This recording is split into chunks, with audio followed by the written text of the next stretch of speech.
Awesome. Hey. Howdy. Hey, everyone. Hey. Hello. Welcome to our Carniversary episode. So this is going to be exciting. We got Coach Emily and Coach Raymond today. It's Coach Emily's third 3 year.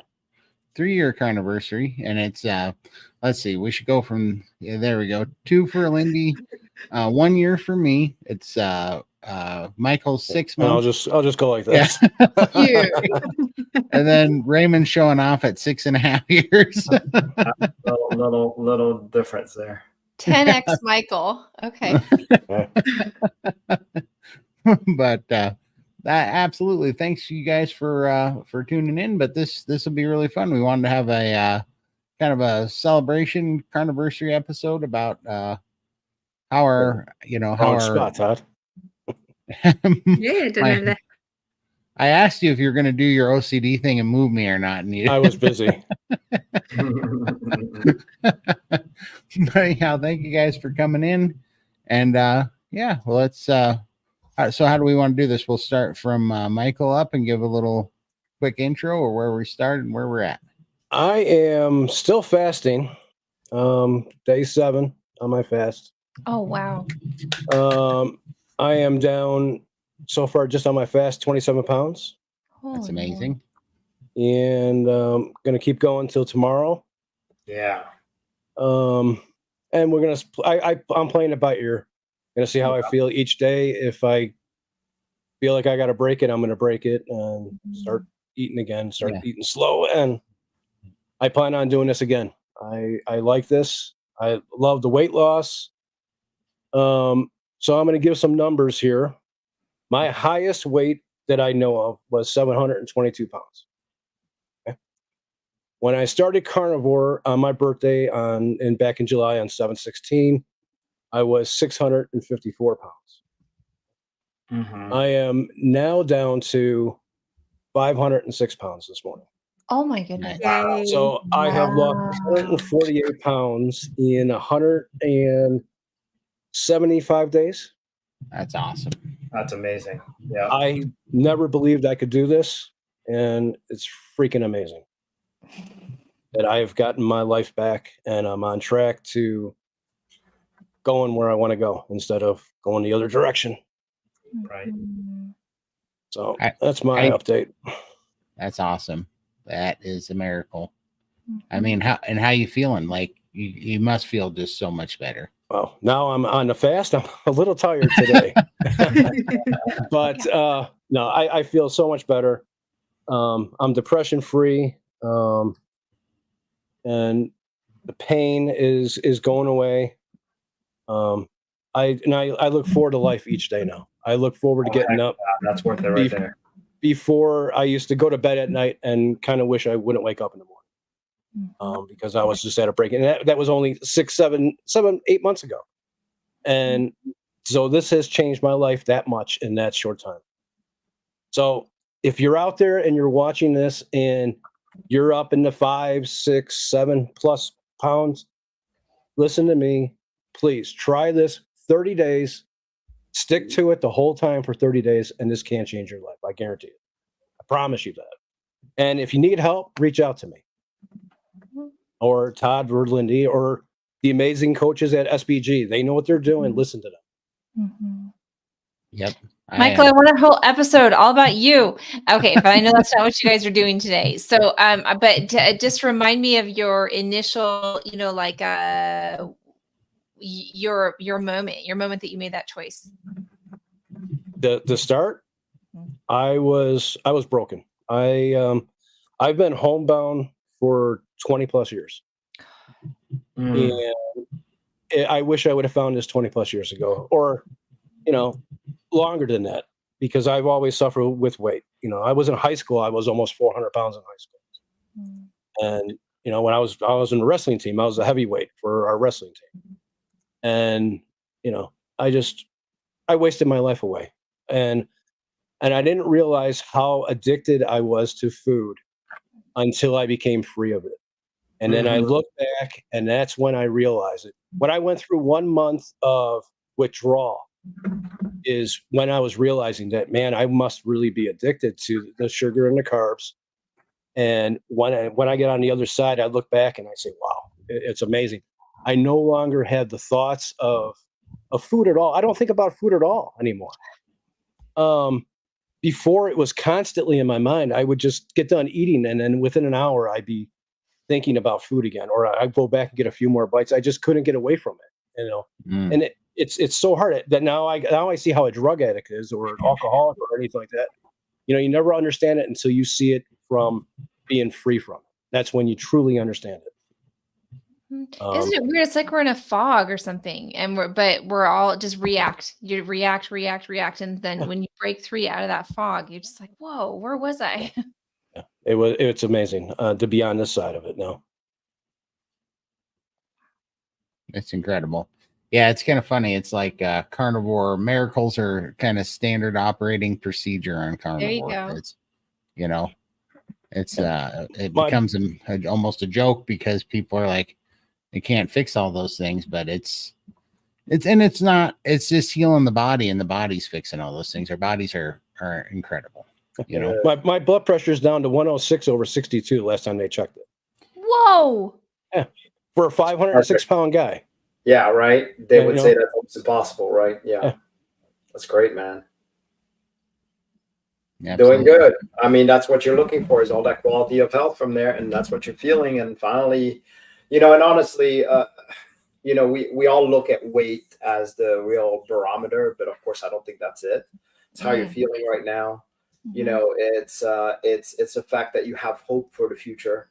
To me, those are even better barometer, because let me tell you, it didn't matter if you were at your goal weight and your mind is all ruined. Right. I mean, your life just sucks as worse. You're just in a prison in your mind. So, and I've been there too. You've been there too, right? I've been in a prison. Body and the mind. I had a life sentence here in my area. Now, I haven't been out of my apartment in 3 years. The only time I came up is when I got into my apartment over 3 years ago now. And I snuck up late at night in the mornings, nobody would see me. Yeah. And before that, the only time I'd go outside is at night, and maybe sit out for a little bit. And that was a struggle. Yeah. Fantastic. I mean, I'm so glad that you're finding your way, and that you're halfway to a year Carniversary. So that's really impressive right there. Looking forward to the next 6 months now. That's Absolutely. it. That's right. Yeah. How many diets can you say that about, right? I'm looking forward to another 6 months of the same thing. I've tried so many diets in the past through the years: shake diets, juice diets, South Beach diets, the keto diet. Nothing ever got me free from the cravings. Yeah. And getting free from that is the biggest thing. It's your biggest freedom that you can have, to be free from that. Then it seems like everything else is possible, including going without food. Yeah. Absolutely. 7 days now. Yep. Yeah. Makes it much easier. That's right. For sure. Sorry. Oh, The wrong button there. 5 years, though. That's amazing. 5 years. Yeah.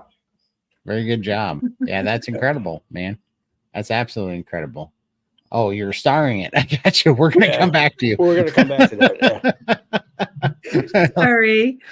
Gotta Trying be to figure everything out. So. aching then. Yeah. Let's see. Yeah. So 1 year for me, started at somewhere in the low 700, somewhere around 715, 720. I don't really know. It could have been higher, but I didn't have the reading. Didn't have a scale. Couldn't fit on the scale. But yeah, the highest that I was able to get the scale to record, because my problem was the lymphedema. I couldn't stand on the scale because my legs wouldn't fit on the scale. But when I finally lost enough weight, which was pretty substantial amount of weight, it was I was at 647 pounds. And yeah, I mean, 12 months ago, I was stuck in a recliner, couldn't get out of that recliner in 2.5 years because I'd gotten COVID too. And I had scarred lungs, congestive heart failure that had me on 5 liters of oxygen. Jeez. And I gained 84 pounds of, well, they took off 84 pounds of fluid off me at the hospital during that time. just nasty stuff. And I just, my resting heart rate was like 107 beats a minute. And I had, I have little episodes of AFib from the congestive heart failure, and my my oxygen saturation was 88% on 5 liters of oxygen. Yeah. Like it was miserable. I could not move. I could not do anything. It was, it was everything I could do to stand up for 90 seconds at a time and get someplace. It was miserable. And yeah, I mean, talk about a life changer. It's just so crazy. I mean, now my oxygen was, I'm not on oxygen anymore, and my oxygen saturation is 96%. The highest. My oxygen wasn't. I couldn't get it to that when I was 18. Yeah, I always had lung problems. I also had that reactive airway disease. Had to take Advair and steroids for my lungs. Don't take those anymore. Don't take any oxygen anymore. Don't take any medication except for the occasional fluid pill. Had massive lymphedema. That's completely in remission. Like, I don't gain a ton of fluid. I have this like this area of fluid that it keeps going up and down. I feel it's almost like I'm a camel. Like I created this amount of easy room for fluid to hide, and I keep cycling in there. But the more that I do that, the more it heals, and the less that I gain. And at my lowest before I primed, I was down to 458 pounds. I found my notes on that because I did look for those this morning. And now I did I gained some weight after priming, but it was good weight. Very happy to gain that weight. But I'm at 476 today after 2.5 months of priming, and far stronger after the priming. My fluid retention's way better, and just I'm just so much healthier. I just have so much more stronger, physically able, have so much more range of motion, stability, balance, all these things. Just way better. I mean, I'm walking, I can walk 30-40 minutes on the treadmill now. I'm doing the shake weights. I'm doing the DDP yoga and jump roping, for crying out loud. Like it's unreal. Yeah, and that's. Have you ever thought of filming yourself? Because I'd like to see it. I am actually. I've just thought about that because my brother just bought me for Christmas. I forget what it's called. It's called like the crazy axle or something. It's imagine 2 big bicycle tires, and in the middle is a cam like a cam in the middle on a bar. Like bicycle pedals, yeah. Yeah, and so it's like you're doing and you row it, right? While you're doing like a plank, and it works out your abs, your back, and your shoulders and stuff. So I'm gonna be working out on that. That seems pretty hard. It is hard. But he bought it, so I'm like, all right, I'll take the challenge. I'm gonna see if I can't. At first I think I'm just gonna be doing it from my knees, and then I'll work to my toes, to do a plank. But I'm gonna try to get some videos of that and jump roping and stuff. Hell yeah. Putting that in there and put that up next. But yeah, I mean, is this where we want to show the pictures to Michael, or that was wow. Yeah. That was me a little bit chunky. So you're saying the scale did not register you also. So no, it didn't. It didn't. Just like Lindy on that. No, here's so the first time my problem was I had 36 I had 36-inch calves. That put my legs so far apart I couldn't fit 2 feet on a scale. And I couldn't get them together because I had to get this fluid off.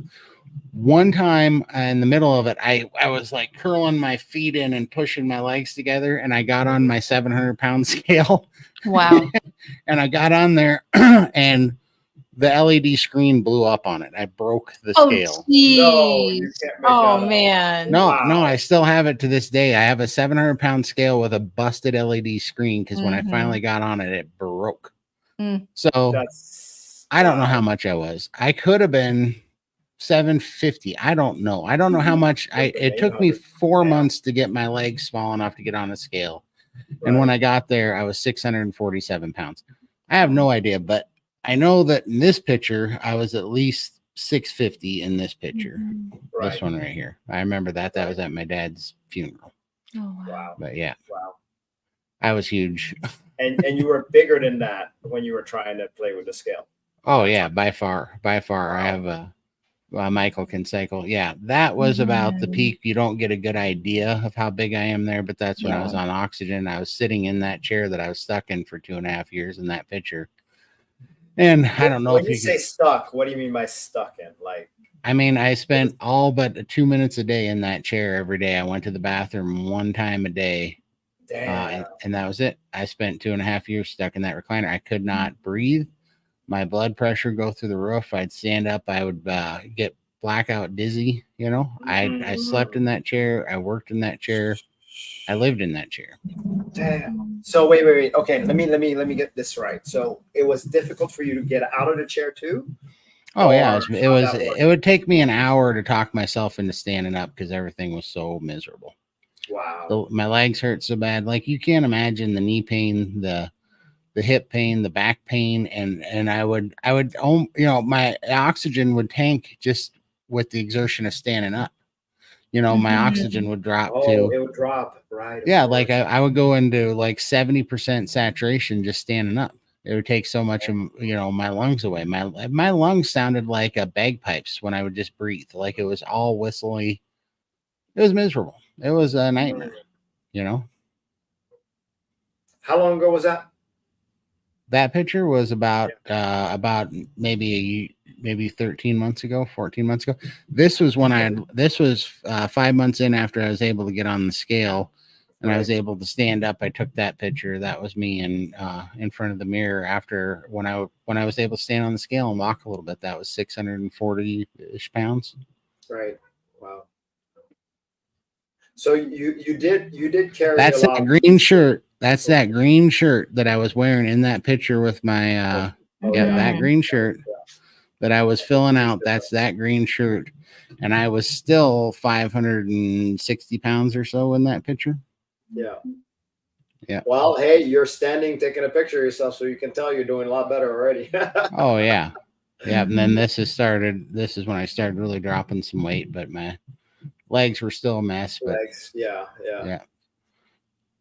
Yep. And then that was a little bit better. And in all honesty, I just didn't take Lindy, I didn't know we were doing this. When he was like, you got some pictures? I was like, I don't have any new ones, but all right. So Cycles of the old ones, yeah. Yeah. So this isn't the most recent. This is the most recent. Oh my gosh, I love that. So You're the cute. most I like the recent. one in the video with it shows your eyes too. It's like a smolder. I don't know which one that is, Michael. It's like a smolder look. Probably the next one. Yeah. Is it? Not sure which so, one yeah. you meant, but Yeah, I don't know. It's in Okay. the intro. It's like, oh wow. Yeah. Cute. oh, I gotcha.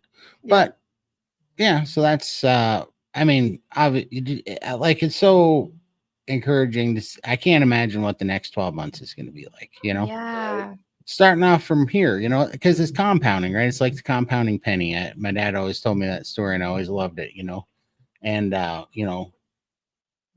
starting from zero and got to here in 12 months was so much fun and amazing and mind-blowing.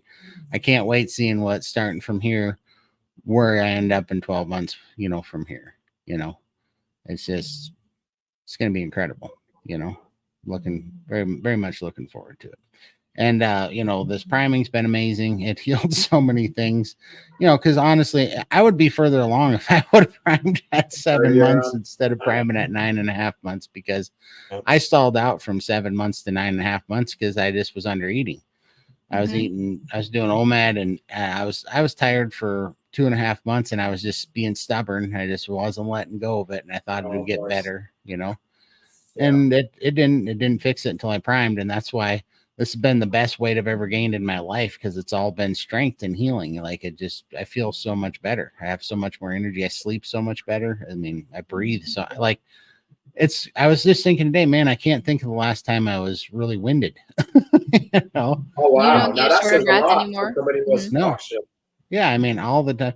I spent 30 years pretty much being winded, and I can't think of the last time I was winded. Damn, that's great. Wow. Yeah, it's crazy. Completely new life. I just keep on thinking, I get this image of like every bite of steak that we take is like an investment that you're going to Right. get some compound interest in. And that's what we have to do is like eat delicious food, like a lot of it, and keep Right. eating it. And then what we get back down the road. Absolutely. And it's exponential. I mean, because that's just like the weight related physical things and health things.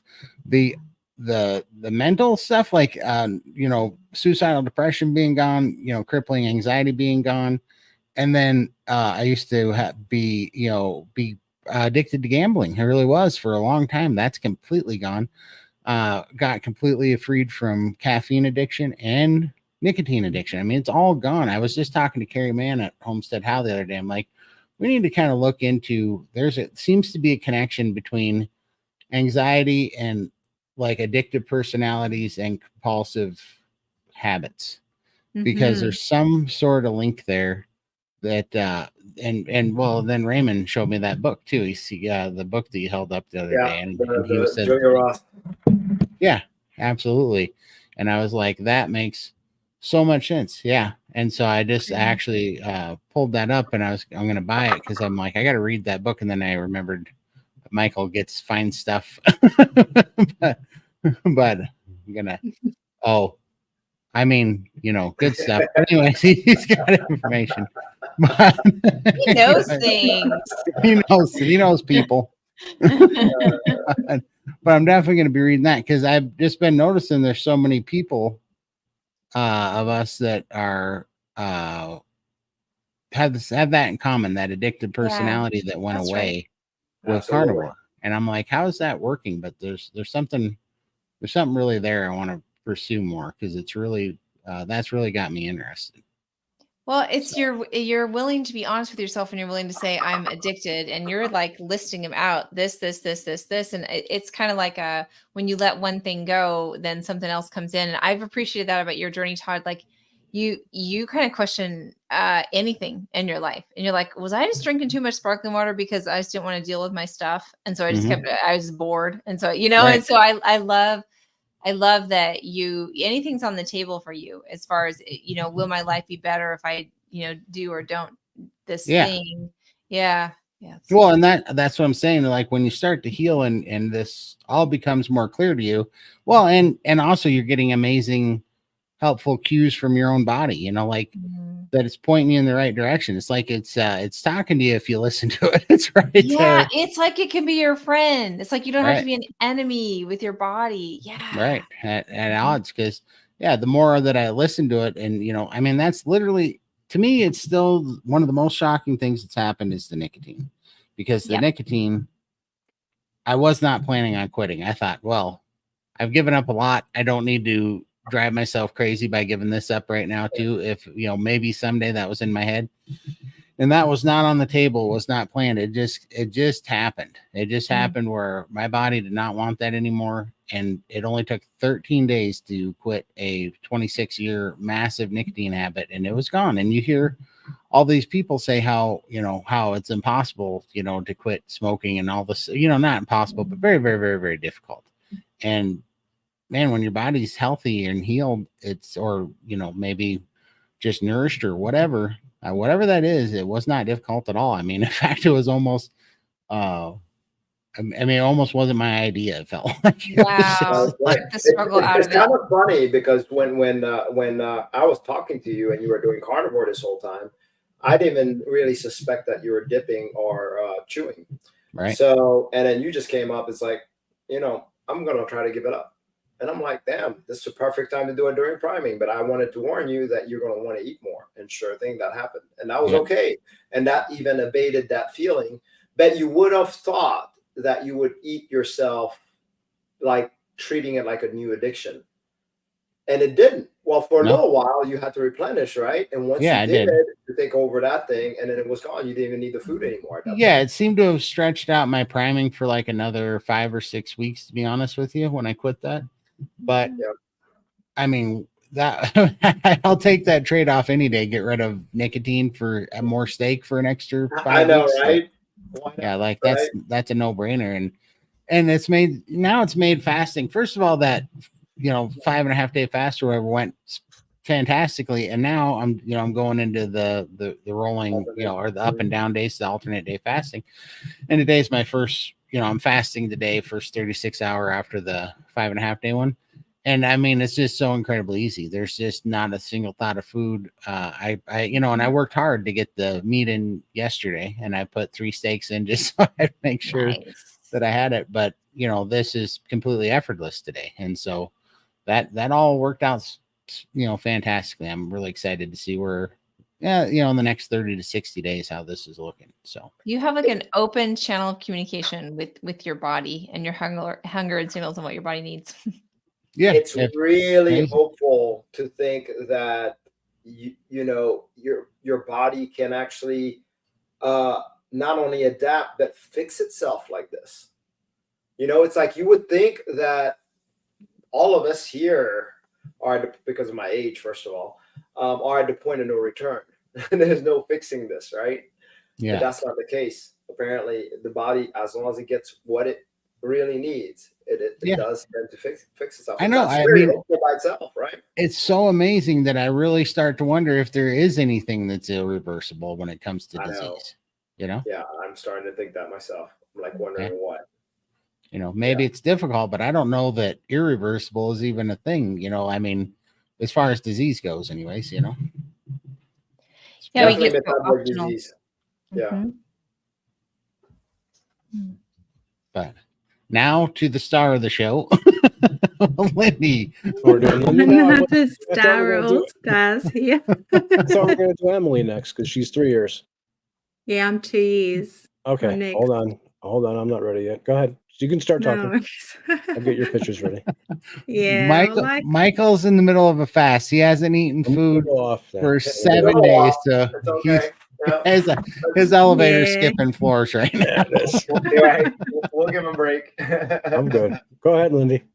Yeah, well, like Todd, I didn't know what my starting weight was either. I would jump on the scales every other day and just see ERR, which was very disheartening. And they're 700-pound scales as well. So I got those because I used to watch this 1,000-pound sisters, those people. And I thought, if they can jump on a scale, I can too. But yeah, that was really bad. And the last official weight I had was around 750 kilos. I weighed in at the doctor's about 2 or 3 years before I started Carnivore. So obviously during that time we had COVID and we did takeout every night, and I was housebound, did absolutely nothing. So I could be anywhere, 800 plus or minus, I think for sure was my weight. And I had the sleep apnea and type 2 diabetes, lots of things, balance issues, mobility, like everything. So yeah, started Carnivore. On my 50th birthday, I thought it's time to start to get my life back. And my mum was diagnosed with cancer at 50, and I just remembered how sad I was, thinking, I don't want to lose my mum so young. And then I thought, well, I have 2 daughters as well. They need their mum. I need to make a change. So I jumped on keto for a bit and failed that. That was really difficult, measuring and all that kind of stuff. Then I tried Carnivore, and I struggled for 6 months. And it wasn't until January 2021 or 2022 that I reached out to Coach Emily and said, I need some help. I think our first call, I think I was in tears. I was crying. I was so embarrassed. To reach out for help is something that I would never do. I always want to do things on my own. I was embarrassed. I did attend the SBG meetings, but had camera off and was too embarrassed to show myself or participate at all, and just felt that I was too far gone. I didn't think this was going to work for me, but this was my last hope. It's either this or just, wake up every morning crying because I didn't want to be here, hoping that I would die, and I just didn't want to keep living this way. So Raymond joined the team as well. So the 3 of us did some coaching, and they kept me on track, kept me accountable, helped me deal with all the issues like my husband eating Chinese on the couch next to me. And, and me, I wanted to lose weight quickly. But it's not about losing weight. Yes, I needed to lose weight, but it's more about the healing, the mindset. It's the total package. And I had to just let go of the scales and not worry about what the numbers said. It was more about the healing, keeping consistent with eating, knowing that what I was eating was good for me. And look, blinked, and look at me now. It's 2 years. The first year was difficult because it was just that keeping consistent and tackling all the, people telling me I'm going to have a heart attack. I'm like, I was going to have a heart attack where I was, and you're worried I'm going to have a heart attack now. This even today, after losing this morning, I'm down to 277 pounds. And they still tell me, oh, you're going to have a heart attack. I'm like, you didn't tell me that when I was 800 pounds. Right. So, I'm looking so much better. I've got my life back doing, living my life now. And they're concerned about my diet all of a sudden. So, yeah, I just tune out to that now. I do think carnivore has been, I think someone mentioned in the comments, I think Mike, there's a red pill, the magic pill. It is not just about the eating. It's transformed my whole life, my mental, my confidence, my spirit. I've become a real minimalist in life. I'm like decluttering my house and like minimalizing everything. And it's just each thing that I do is just taking that pressure off my shoulders. It's like that mountain is slowly coming down. I'm becoming more adventurous and getting out and doing, living life again. I was housebound for so many years. I would occasionally go and visit my daughter at her beautiful shop. There, I think someone mentioned my sunflowers. They're from her shop. I go and visit her, but it was difficult. She has 3 steps to get into her shop, and I would like an old lady, step one at a time and go straight to the chair. I couldn't stand. She'll say, go and walk around the shop, have a look at all the new giftware. I couldn't do it. I was like, yeah, I'll do it later. But then I never did because I would just get puffed out walking around her little shop. It was just embarrassing. I felt like a disappointment to my family. And, I no longer feel that way. So I'm actually getting out there and enjoying my life with the girls, with my husband. And, it's just been a total game changer. So going from a place of despair and not wanting to be here, and I'm embracing life now. I've got a bucket list again of all these things that I want to tick off my bucket list. It's just amazing. So definitely if you're struggling in this position, or it's definitely worth a try. You can do this, and we are all here to help support you. And I think the biggest part of my healing has been meeting these great guys, Todd and Michael. I've just become a different person. We chat almost every day because we've all been at the same place and we can understand each other. And a lot of people that haven't been Jews can understand what it's like to be 800 pounds, or 800 pounds. It's hard work, and it's not like we chose to be there. We got stuck. We're addicts. Lost our We way, know that. right? We accept that. Yeah, definitely lost our way for sure. And it's just nice that we finally were able to dig ourselves out of that hole, and we're working towards getting to our optimal selves. So my new addiction in life is to be optimal health-wise. Wow. Nothing wrong with that addiction. No, and I don't think anyone's going to complain about that. So I just want to do the best that I can, be the best person that I can. I want the girls to, love me and, be inspired by my transformation and show them that they can do anything. Sure. It's never too late.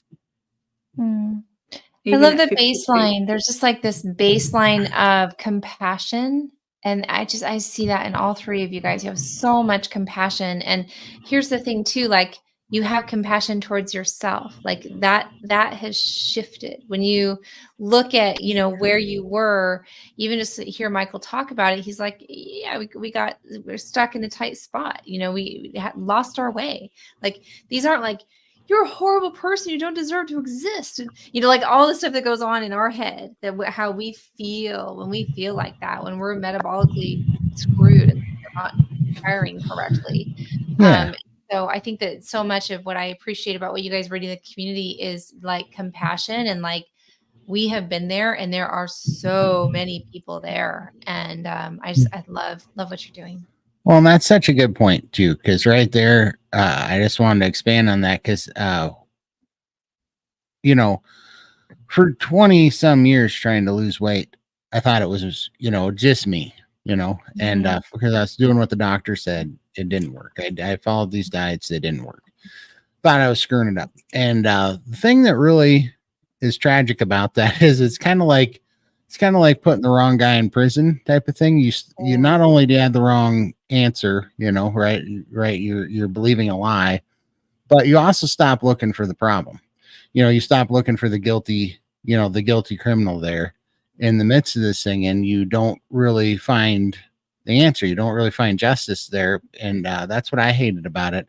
And that's why I'm really, when I finally realized that, I was, basically kind of being brainwashed here by the foods and the propaganda and everything, I got really upset about it, which is good. I work pretty good when I'm pissed. So that's a really good motivator for me, but I'm starting to get equally there, realizing that these kind of compulsive nature that I had too was because of the food, more so than I had thought. I thought it was a character flaw in me. I thought it was a, and I mean, I'm sure all of these things are one thing really when you get down to it, because it's something about balance and wholeness. But I don't know. It's when you can stop, when you can get out of this pit of just beating up yourself all the time, you can find the real answers to heal. And the problem with the way things work now is it's built to make you beat yourself up. It's built to make you go, oh, you didn't have the willpower. You didn't do what the professionals said, and it's like, well, you're feeding us stuff that's 8 times more addictive than crack. So, and it's bad for us. And then you're telling us to do it in moderation. It's like, go to hell. You guys are ruining everybody. I don't know. I'll get off that little kick, but I want to throw that in there. It's the wrong thing. And we think the answer is the wrong thing. And we're, kind of even showed images of just false expectations that aren't even realistic by any means. And I think just the humanness of you guys just being out here, us being out here and just saying, here, we are just here. We just show up as humans. And, that makes a really big difference. And there is somebody to blame. There is somebody to get pissed at. There's a whole system. And it's very motivating. And you get your hat on and like, yeah, he's going to take him down. Right. Well, I mean, it's fun when you know who the enemy, when you can finally spot the enemy. It's not hiding in the shadows anymore. We flushed it out. Yeah. I mean, I was just, saying that a while back, that we are at war. This is a war. They're coming after our quality of life, our health, our food, the things that are giving us strength, and, it's killing our families and stuff. Right. So I don't know, man, it's, that has me more fired up than anything now that you can see it. And yeah, the guilt's gone. I no longer feel bad. I know how I got here, and I know what roles I had to play in this stuff, but it's, it's no longer, woe is me. I think we just need, to show the results and then go after them, show everybody and then start exposing it, and just show them that it's consistent, That's what I think, but I'll get off that. Back to Lindy. Sorry. I listened to the doctor as well. I had my gallbladder out when I was 21. 25, they said, you need to have a lap band surgery. This will fix you. I'm like, yep, no worries. So I did all that. I lost more weight on the OptiFast shakes than I did in the actual surgery. Oh. After that, I tried every diet under the sun. I could rattle them all off, but I mean, plenty of diets. None of them were sustainable. I could only keep on them for like a week at the most and then just fall off. It wasn't fixing the root cause of my problem. Carnivore has changed all that. I don't know what it is, but it does fix something in your head. It's like it switches off that carb monster, the cravings, and it makes you see things a lot clearer, and you can deal with things and situations a lot better. So it's not just the weight loss. That was fantastic, obviously, but it's fixed the whole package. I'm a completely different person. And to think that just by eating meat does that to you, why didn't anybody tell us this? This is truly the magic pill. And it is disappointing that I listened to the doctors for so long and I didn't do my own research and find this community earlier. I take my hats off to all those people starting it much earlier than we have. All They're right. going to have a brilliant life. And also that little carnival babies coming on now, they're going to rule the world. But at least, I can make a start now. Hopefully Dr. Chafee says we'll live to 120. I'm in. I missed the memo on that. Yeah. That's what he's saying. It would be Okay. nice. Honestly, living for an extra life, extra long time sounds great. To me, it's a quality life all the way around. If I had a short life, Absolutely. I'll take that quality of life any day. Yeah. I would never want to live to 120 being the way I was, but No the way. way I'm Yeah. going and the way I'm improving every day. Yeah. take it Then off. I'm interested because I'm curious, how much better can I get? Like you said, trying to optimize yourself. You're addicted to the optimization. Absolutely, yeah. But life is just so much clearer now. I can focus a lot better. If things happen, like life happens, things happen, I can sit back and I can assess all my choices and then take the better choice, not just, woe is me, get stuck into the carbs and then go into a big guilt trip and hating myself. That's all gone now. And then that cyclical part. And you go over it again, you try hard and go back over it again. Oh my God, I remember that. Yeah. And all you do is hit yourself more and more every cycle. Yeah. I did talk about Christmas. I did have a bit of a cheat then. I miss my mum at Christmas time. It's always difficult. And a block of chocolate fell into my car and I ate that. And I literally, my brain switched off. I ate it. I didn't taste it. It was just like a robot eating it. I was completely numb. And then when I finished, I thought, oh my God, that was me 2 years ago. And that's frightened the crap out of me because I just remember how low I was at that stage. And I just thought I'd never want to be back then, be that same person again. So I was straight back on the wagon. That fright is enough to keep me on track. So, I'm not down on myself about it. It was a great learning experience. I learned a lot just by having that chocolate and learning that, I still have that addiction and I just have to be mindful of that, going forward. And I'm strong enough to get back on the wagon straight away and not let it spiral. So that's how strong you are. You have a very high amount of self-awareness now. So it's like, yes, you can dip your toe into something that that won't do you any favors, but the fact that you can get right back on it is the part that's very encouraging, Yeah. So I'm proud of myself for that. And let's keep going. This is for life too. It's not a diet. Okay, this photo, 2013 was the last Christmas event that I went to my husband's family. I couldn't sit in the deck chairs because I would break them. I didn't fit in them. So I had to sit away from the family on a park bench.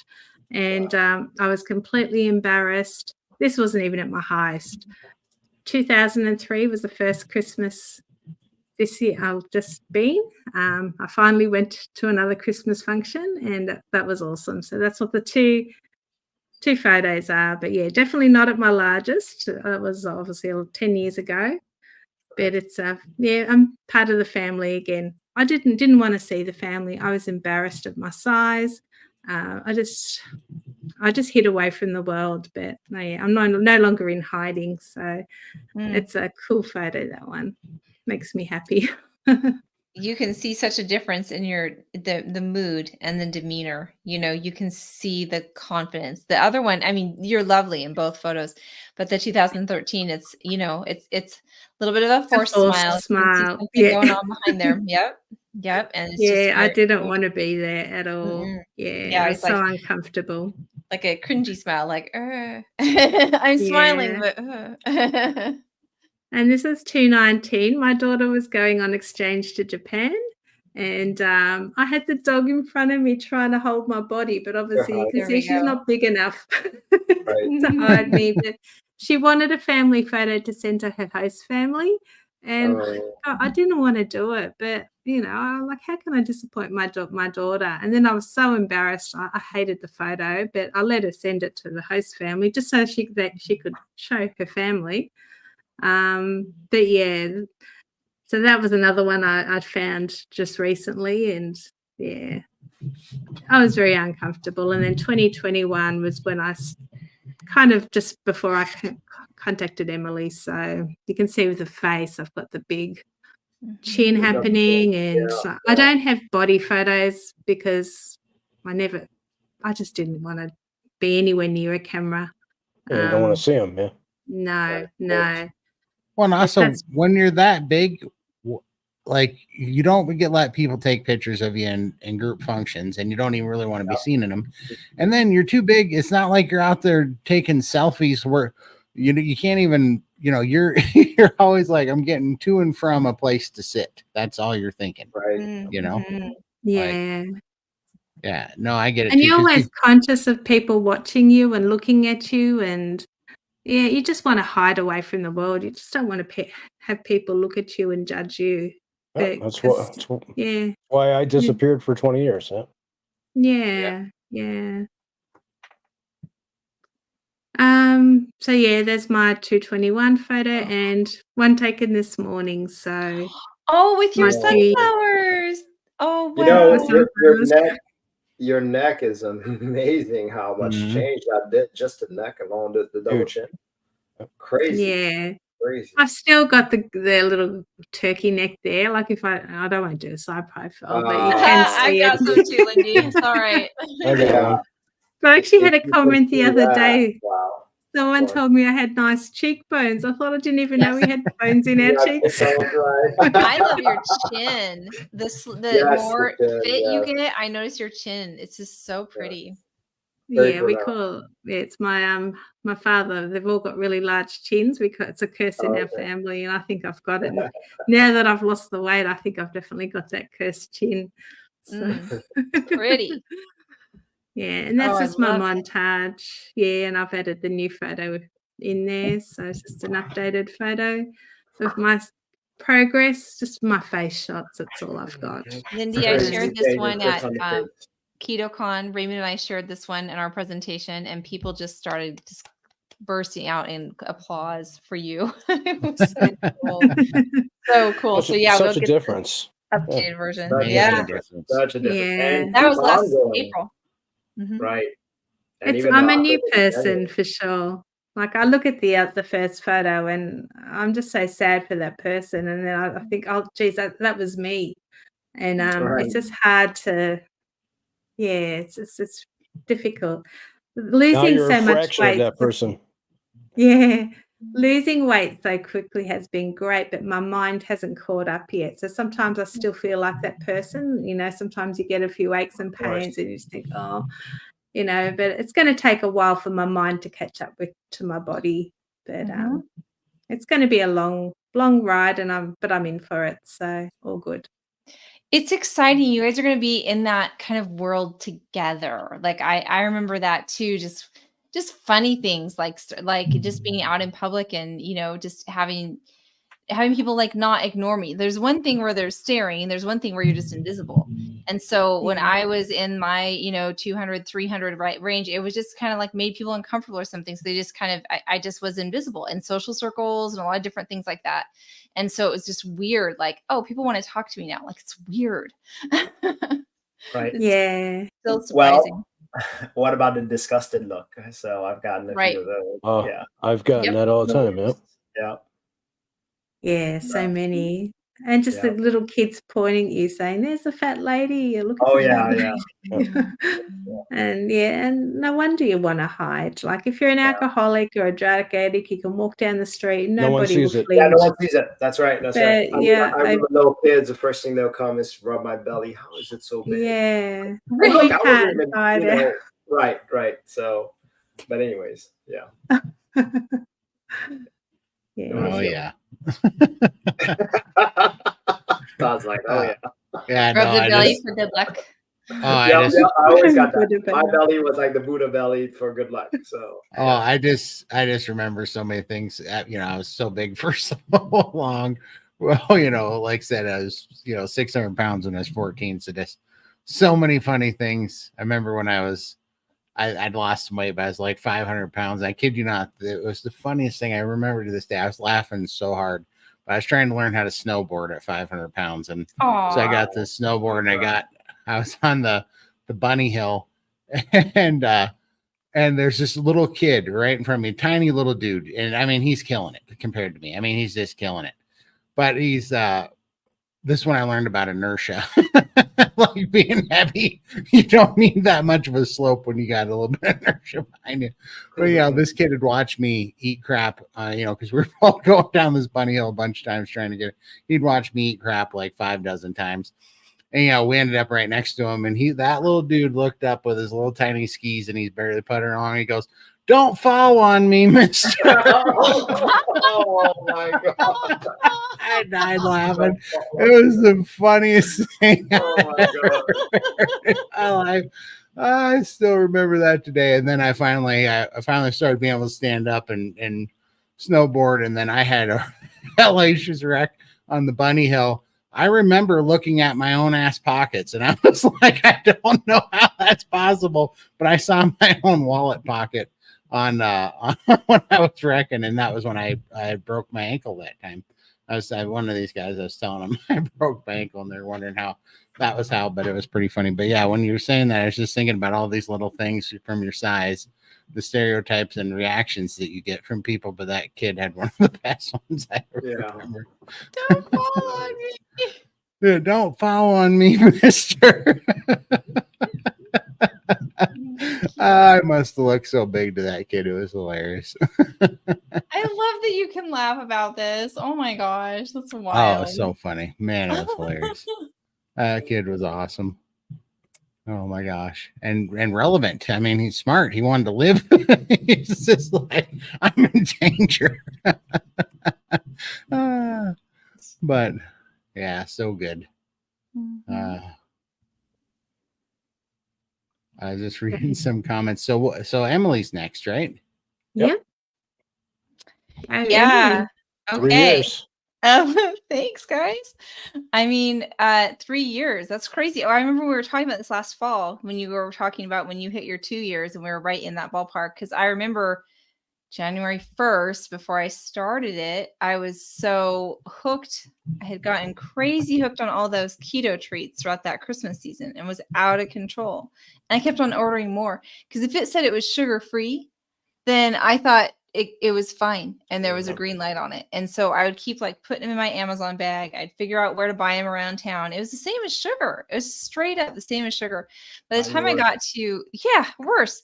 The time I was at January 1st, I was just like, well, I'm just going to go into the sugar. It's so funny because people will say that. They'll be like, well, maybe you should do this for a while and then you can wean yourself off of it. That did not work for me. For me, opening up that door meant I was going to dive into the whole door. And we had these certain treats that my mom always made on New Year's Day. And I was going to have those treats. So that's why it was the second, because the certain food, all these associations on these certain days, but no, my friend had talked about the food freedom and I had gotten so much of that in my fast, like where Michael's at right now, where you guys were at last week, where you lose your food addiction and you lose thinking about food, you lose the thoughts of food and you're just cruising in this kind of different zone. So I had done that when I did keto and fasting and lost a lot of weight. My heaviest was up at 300 pounds and I had lost 100 pounds doing the fasting with keto diet. But the only time I really had food freedom was when I was in a fast. That was the only time I experienced it. And so I kind of heard that being on carnivore, you could experience it while you were eating and when you were eating on your eat days. And I mean, fasting's great. It's part of my lifestyle, but most of my days I'm not fasting. Most of my days I'm eating. Right. Right. Great point. That's that. Yeah. So I needed food freedom on the days that I was eating. And the bonus things that happened, so that happened for me right away. I lost my cravings. But lost weight, energy was good. But I really did not understand what was going to happen mentally and how much my mental health would be transformed. I knew I needed it, but I was afraid to admit it. Okay, so I had struggled with depression, decades and decades up until this point. A couple times had felt suicidal, but it wasn't, I don't like that. It's not uncomfortable. I was like the most cheerful, depressed person you would have known. You wouldn't have known. Yeah, because I didn't want to make the people around me feel uncomfortable. Right. You're a people pleaser. Right. Yeah, exactly. Just in my people pleasing, I didn't want to admit it myself. I didn't want to be honest with myself. But those are honest moments when you don't want to be here anymore. Those are big honest moments. But then even just kind of admit those moments to somebody else. So I think that I knew I was bad off, but being carnivore, having that lifted made me look back and just go, man, everything was a mess in my life. My relationships, who I thought I was, how I, interacted with the people around me. I was doing the best that I can, but I was such a blamer. Before carnivore, I blamed everything on people around me. And I think once I was in carnivore and had that cloud kind of lifted, I could start taking responsibility for things in a way that I hadn't before. And I could be honest about things. And I stopped reacting. And as a mom, to not react anymore, like it took my momming like higher level, And so I think with those other days with the sugar and with the fasting, my kids are my life. They're my everything. Like I'm a little enmeshed in that way, I guess. And, but I'm still raising them. But I think that just having a different kind of boundary within myself, having my moods be stable, not, I wouldn't really take it out on them directly. I would more take it out on myself. If things were not going well and I was unhappy, I would just punish myself. But that was taking it out on them because that was depriving them of my best. That was depriving my presence and my awareness with them. So a huge transition, I think, just in my mothering happened with that as well. And it's been amazing. I mean, 3 years in, it's hard to say, like the first year was kind of dialing in that activity and that weight. I love when Lindy talks about optimization. There's in my journey with carnivore, optimization has come to me. Like I don't have to craft it anymore. I don't have to come up with this big, I'm gonna do this thing in this many days and this. I do because it's fun, but it's like it came my way. It's like it just uncovered my best. So I've been so happy. Bill, oh my God. Hi, Bill. Yeah, that's what I was just saying hi to him. Hey, Bill. Awesome. Hi, Awesome. Bill. We've got some photos for Emily as well, Michael. We can put some photos up. Yeah, he's pulling them up now. Oh, there we go. The dreaded photos. Okay. So I thought that dress, you'll see me in a lot of black because black is supposed to slim us, right? And oh, wow. Am I glad that I took that picture because I had no idea. I thought it was loose, but the way that it was fitting, it was like it hit every little spot. So this was one that I did not have the bravery to share this until I was in Steak and Butter Gang. And it was a big moment where I was like, you know what? I just want to show people what I looked like at my biggest. And so it was, I even put in the post, this is a vulnerable post, please be gentle. And people were so kind, which is, there's a lot that comes with it too. I feel like on the journey with carnivore, it's like loving every part of me and loving every chapter of me and being able to actually share these pictures, even though at the time I felt so horrible was, that's been powerful too. Just to be like, yeah, I mean, I love that version. I'm so much more myself now and I'm so much happier myself, but that's part of my story. Absolutely. Oh, that's lately. Yeah. So along the way, I was definitely at different sizes. I'm 5'8", so I'm tall. But yeah, I definitely, took different outfits and phases and such. And but yeah, this other one in the dress was just last year. I haven't been taking as many lately. So Lindy was asking me something like, oh, okay, I gotta look through and see where I'm at. Yeah. Oh, yeah. That was so. Had gone out and was going to go out on the stand-up paddleboard. That was crazy because I actually got a little bit of abs. I still have them. They come and go. They're not always quite like that, but I'm free in the summertime now just to wear whatever. And I don't have a perfect body. I don't have a magazine body, but I have confidence, and I'm just like happy just to be out and active. Feels so good. That's all that matters, yeah. That's Absolutely. just getting out and being proud. Yeah. Yeah, my journey. So I made a lot of progress with keto and fasting, but you guys, I would not have kept the results if I had not found carnivore. I was so lucky that at kind of the tail end of my journey where I'd lost 100 and that carnivore kind of got me that last 50. There's no way I would have kept it on, because when I came out of the fast, I was coming out of control because I needed carnivore. I needed that nutrition, that much nutrition. The nutrition that keto gave me was not enough to have lasting results. Right. Nope. Yeah, just along my journey, maintenance journey there. Oh, that was just last month. I was in Santa Monica with the family, and my girls and I were out walking the beach, and just feeling so active and able to jump in and do whatever, enjoy the sun, just whatever the day has for us. I'm ready now. Awesome. Beautiful photo. I love it. Thank you. Absolutely. Thank you. Yeah, it's nice to be part of the family again, isn't it? To be able to get out there and do things. And model that for my daughters. That's my passion, is letting them know. And my kids they kind of phase in and out of carnivore. Some are struggling, some are more in the zone. And that's not the point. The point is that they know the way, they watched me do it, and that they know that there is an answer. And so it does. It feels so good to be able to be active and out with them. So any of your family carnivore? So my husband is carnivore, and my girls have tried it at different times. My one daughter is really in a good zone with it right now. She really took off with the protein part, and so she prioritizes protein. I'm like, I'm happy with that. It's animal protein. I'm good. But we've been eating carnivore for 3 years in the family. Like, most of our food is carnivore, and they're getting tired of it. I have to up my game and keep the variety going and keep lots of little things in there to keep them interested. And so they kind of phase in and out. But when they're with their friends, when they're at other environments, or when they've gone to a party and they've had something, we can see it, just the emotional journey that happens. Their skin, it shows up on they'll have acne breakouts, And so I don't point that out.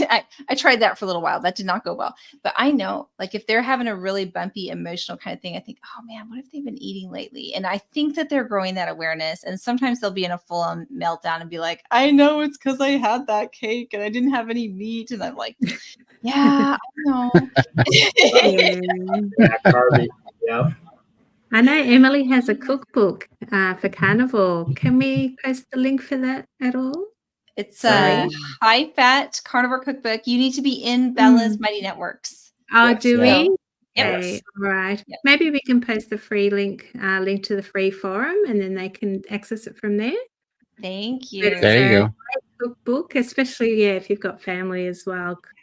You need to keep up your game and have all the having the variety. I make so many different things out of eggs and pork rinds, and mix them with some butter, and do it this way and do it that way. And you can have a muffin or a croissant. I have a recipe in there for croissants, actually.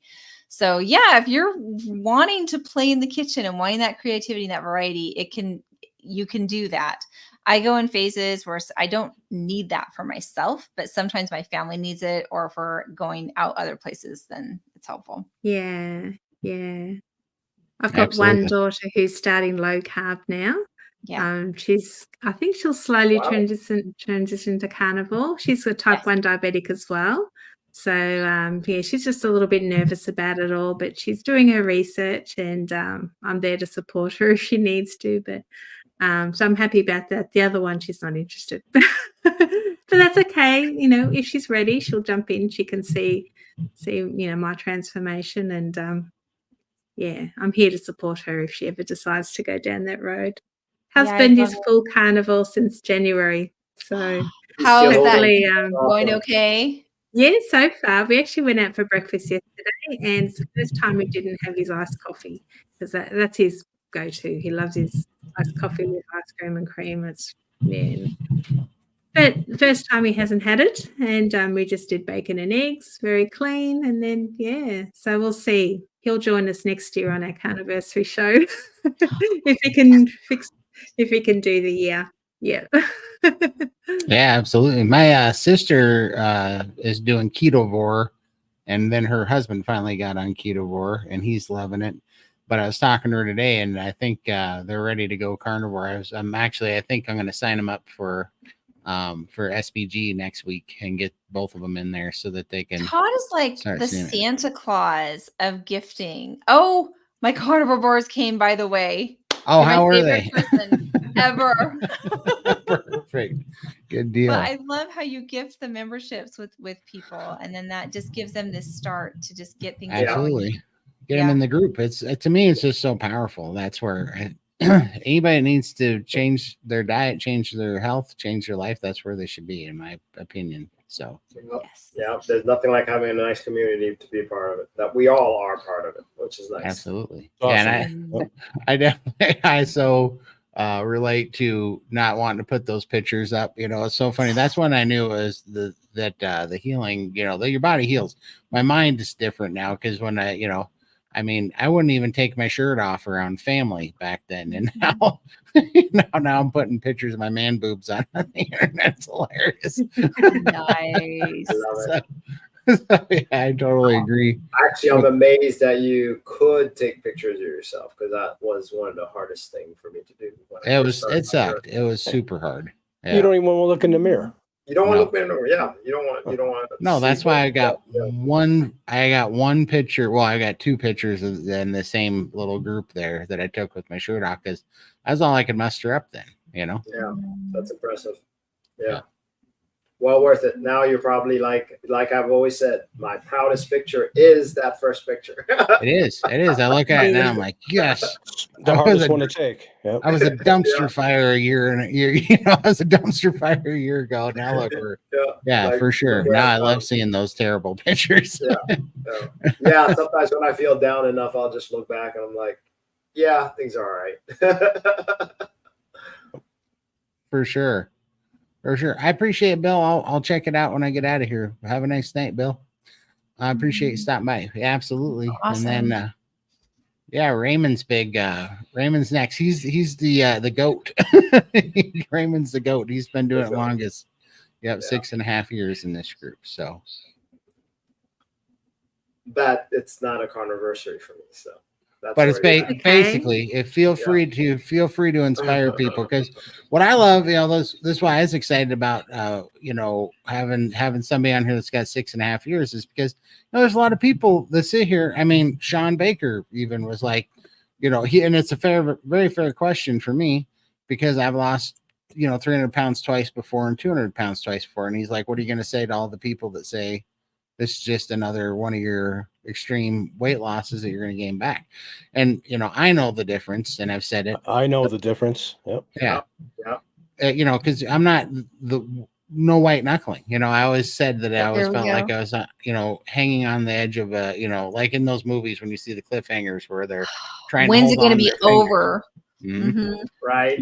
You just knew the hammer was coming, and it was all going to implode any minute, and you're just waiting for that day to come, where it all went off the rails. Now I don't wait for nothing. I wait to see how much better I feel tomorrow. That's it. There's no stress about this. There's no white knuckling. There's no worry. There's no hammer that's going to fall. You just get healthier every day, and it's more addictive, and you're like, wonder what else I could do to get healthier. And it's very natural and smooth and just sustainable, so that's what I love about having you guys here, is you guys show the sustainability of it. You guys show the longevity of it, so. That's so exciting for me, because it was 3 years. I feel like I'm a baby carnivore. And I think when I joined, Bella was at 2 or 3. And so Raymond was probably at 4 or 5. And so, yeah, over time to be like, oh, wow, I have done this for a long time and I am thriving. I feel so good. And it just continues. So yeah, this, as our ranks grow for seasoned carnivores, hardcore carnivores. I'm not ketovore. I am carnivore. It's meat. And I love it. And I feel so good. Absolutely. Yeah. So do I share pictures too? Yeah. Do you have some? Yeah, sure. You Yeah, I can, do. yeah. Well, I You can didn't show get it- you my didn't get 'em fast to me. pictures. Yep. No, but I mean, if that's okay. So let me Yeah. Yeah, absolutely. Just Yep. go down to present and share. present, share screen, I guess. Let me see. Yep. I've not done this, so if it messes up. No worries. You can do You'll be present. fine. You can either share a tab or your full screen. Either way. Right. Can we see this? Yep, I Absolutely. got it. Now, There you go. Okay, you go. cool. I can see this. Okay. So 5-day fast. So this is nice. this is recent. This is when Just this last one, Coach? this one I started. Yeah, this last one. So it's not made that much of a difference, for the 5-day cool. fast. But I just wanted to show you guys this. So that's awesome. and just for people who are watching, this is kind of like, for people who are interested and can actually get a 6-pack, it's like I get it throughout the year, but I can get fat too. So see, like in December, I'll fatten up where I'll lose it right here. Oh, that was when you're priming. Yeah, when I was priming. So I'll lose it, right? But who cares, right? So Right. for me, it's just exciting that I can actually. The thing is, how many crunches did you have to do to get it back? Right. Yeah. Oh, here's an oxalate dumping, guys. Oh yeah. Oh, wow. Dude. Gets pretty bad, doesn't it? Yeah, all Oh, over wow. too, all over. Was And right had you now I eaten have one rash something down here. That wasn't a reaction. That was just a dump. It might have been mushrooms that I had. That was I had something. I didn't eat the mushrooms. There was some kind of mushroom sauce, maybe, but I think it's oxalate dumping because the way it went. But anyways, just to give you an idea, these are kind of boring. Absolutely. Well, I mean, if we're talking about 6-year carnivore, Oh. that's not lost him. boring. Oh, he hit the wrong He hit button. the wrong button. I was gonna say, boy.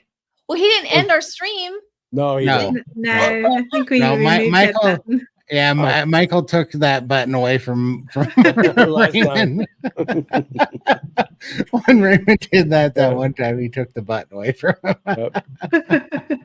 Ah, There we there he go. goes.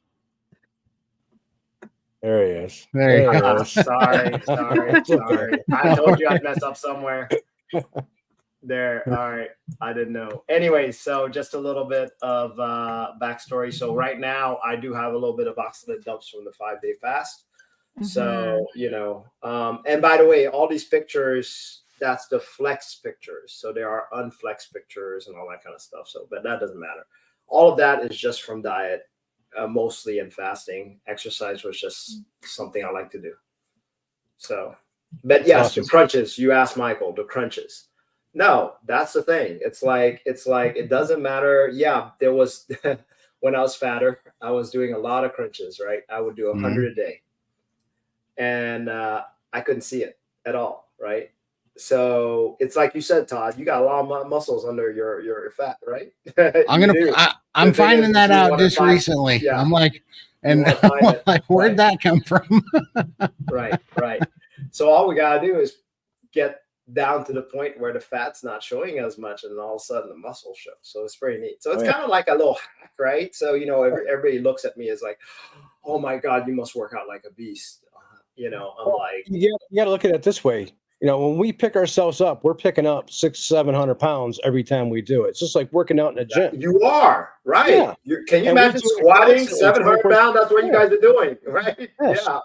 So the you fact got that muscles. Todd can jump, you got muscles. You got lots of muscles. So once you trim out that fat, I'm actually curious how that's going to be. That's going to be amazing. So, yeah. Absolutely. Always knew I had a 6-pack under here. You do. Just getting to it. So, I have a family pack under here somewhere. Heck, yep. Yeah, that's it. Family pack. Yeah. No worries. So- Yeah, I mean, it's great. It's just, I think when I stopped chasing wanting to look a certain way, and now I chase wanting to feel a certain way, There it is. way better. That's all I'm doing. I'm chasing feelings. I really don't care when my 6-pack goes away that much, because I'm like, man, I'm feeling good, and I know I can lose it at any time I want to. So that's kind of a nice confidence. I can do it either or, which is nice. Yep.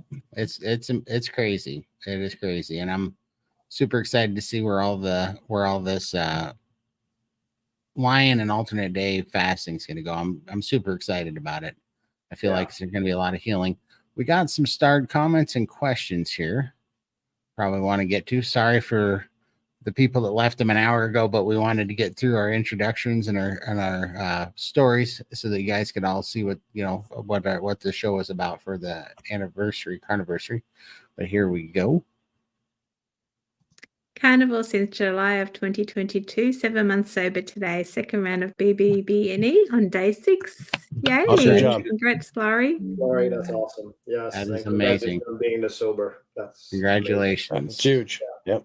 All right. And That's a good word, sober. Yeah, Yeah. I've heard that, and I've heard right now people even within the carnivore they're saying, "Am I sober around this carnivore or that carnivore food?" Like maybe some of us aren't quite sober around dairy or something. For sure. that's me. For sure. Oh, and I was also going to say too, real quick, to Rochelle, if you're listening, sorry, we were just going through that, but now we're pulling people up on the stream. So if you still want to hop in, we're doing that now. So Yeah, I can hop out. Oh, we Rochelle. got We got plenty of plenty room. of room. Oh, I thought we could only have a certain amount. No, we can put 8 in here, 9 even. Oh, really? Oh, wow. Yeah. Can Was I Rochelle repeat saying she might pop in? She No, popped in. She's that? low on She popped in for a data. little bit. I saw that. Okay, she's low on data. Okay, I no talked worries. to her. Oh, low on data. Okay, fine. she popped in for a second in the green room, and I didn't put her up, but Okay. I noticed Todd looks. Oh, thank you very much. Yeah, I should be thinner. I peed a Not lot. fast. That's it. 5-day fast. It works. Hey, Spectacular. what's amazing, Todd, is that you didn't feel like eating the whole house after a 5-day fast. You ate totally normal and unbelievably, you're already ready. What's amazing to me is this is the first time, because I've done quite a few long fasts. I've Right. done a lot of 3, 7-day and up to a 21-day. Yeah. Before this is the first time that, the first day everything went through me, which was a half a day eating basically on what was it, Friday. Everything went through me. Yesterday, the morning went through me, but then I finally got it to stick.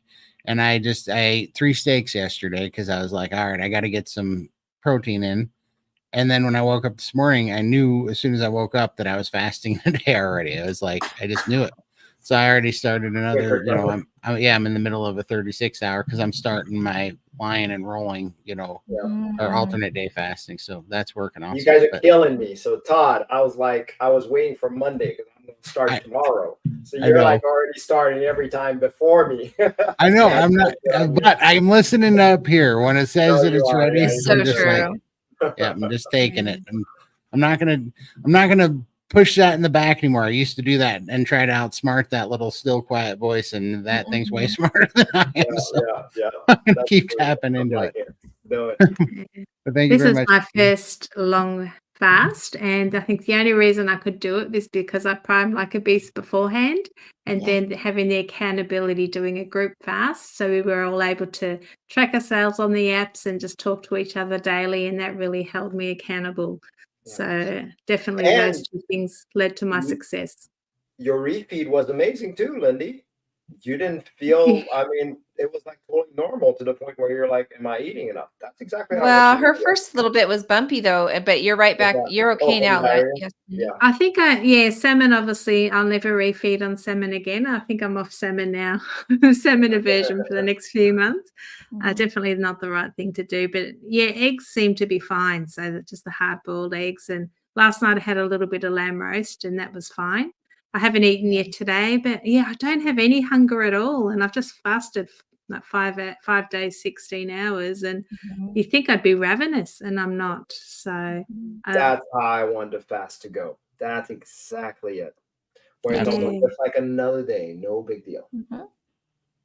Who's your carnivore? Sorry. Absolutely. Oh, no worries. I was just going to say, who's your carnivore is fasting to 7 days so far? Congratulations, man. That's awesome. Wow. I think he's going to 9 days. So 2 more days. You got this rocking. Yeah. Him and Michael are having a fast off here. No. I love it. Then you have to do a dance off during your fast. There we go. Now who's going to be wearing the tights, Michael?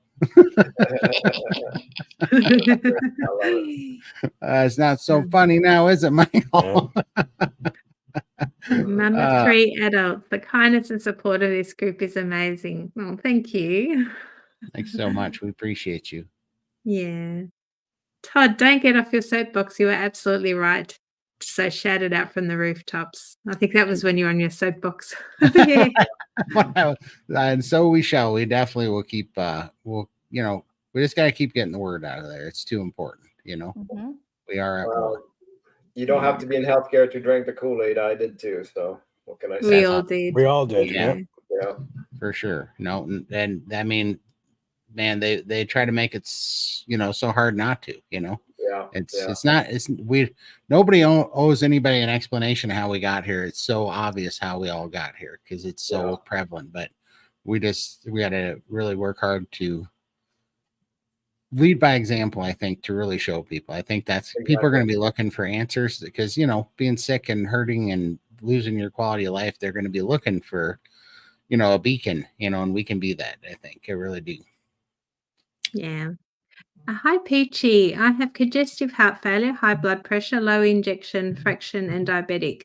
I am trying to do carnivore, kind of worried about it. Thoughts? I think we'll hand this over to the coaches.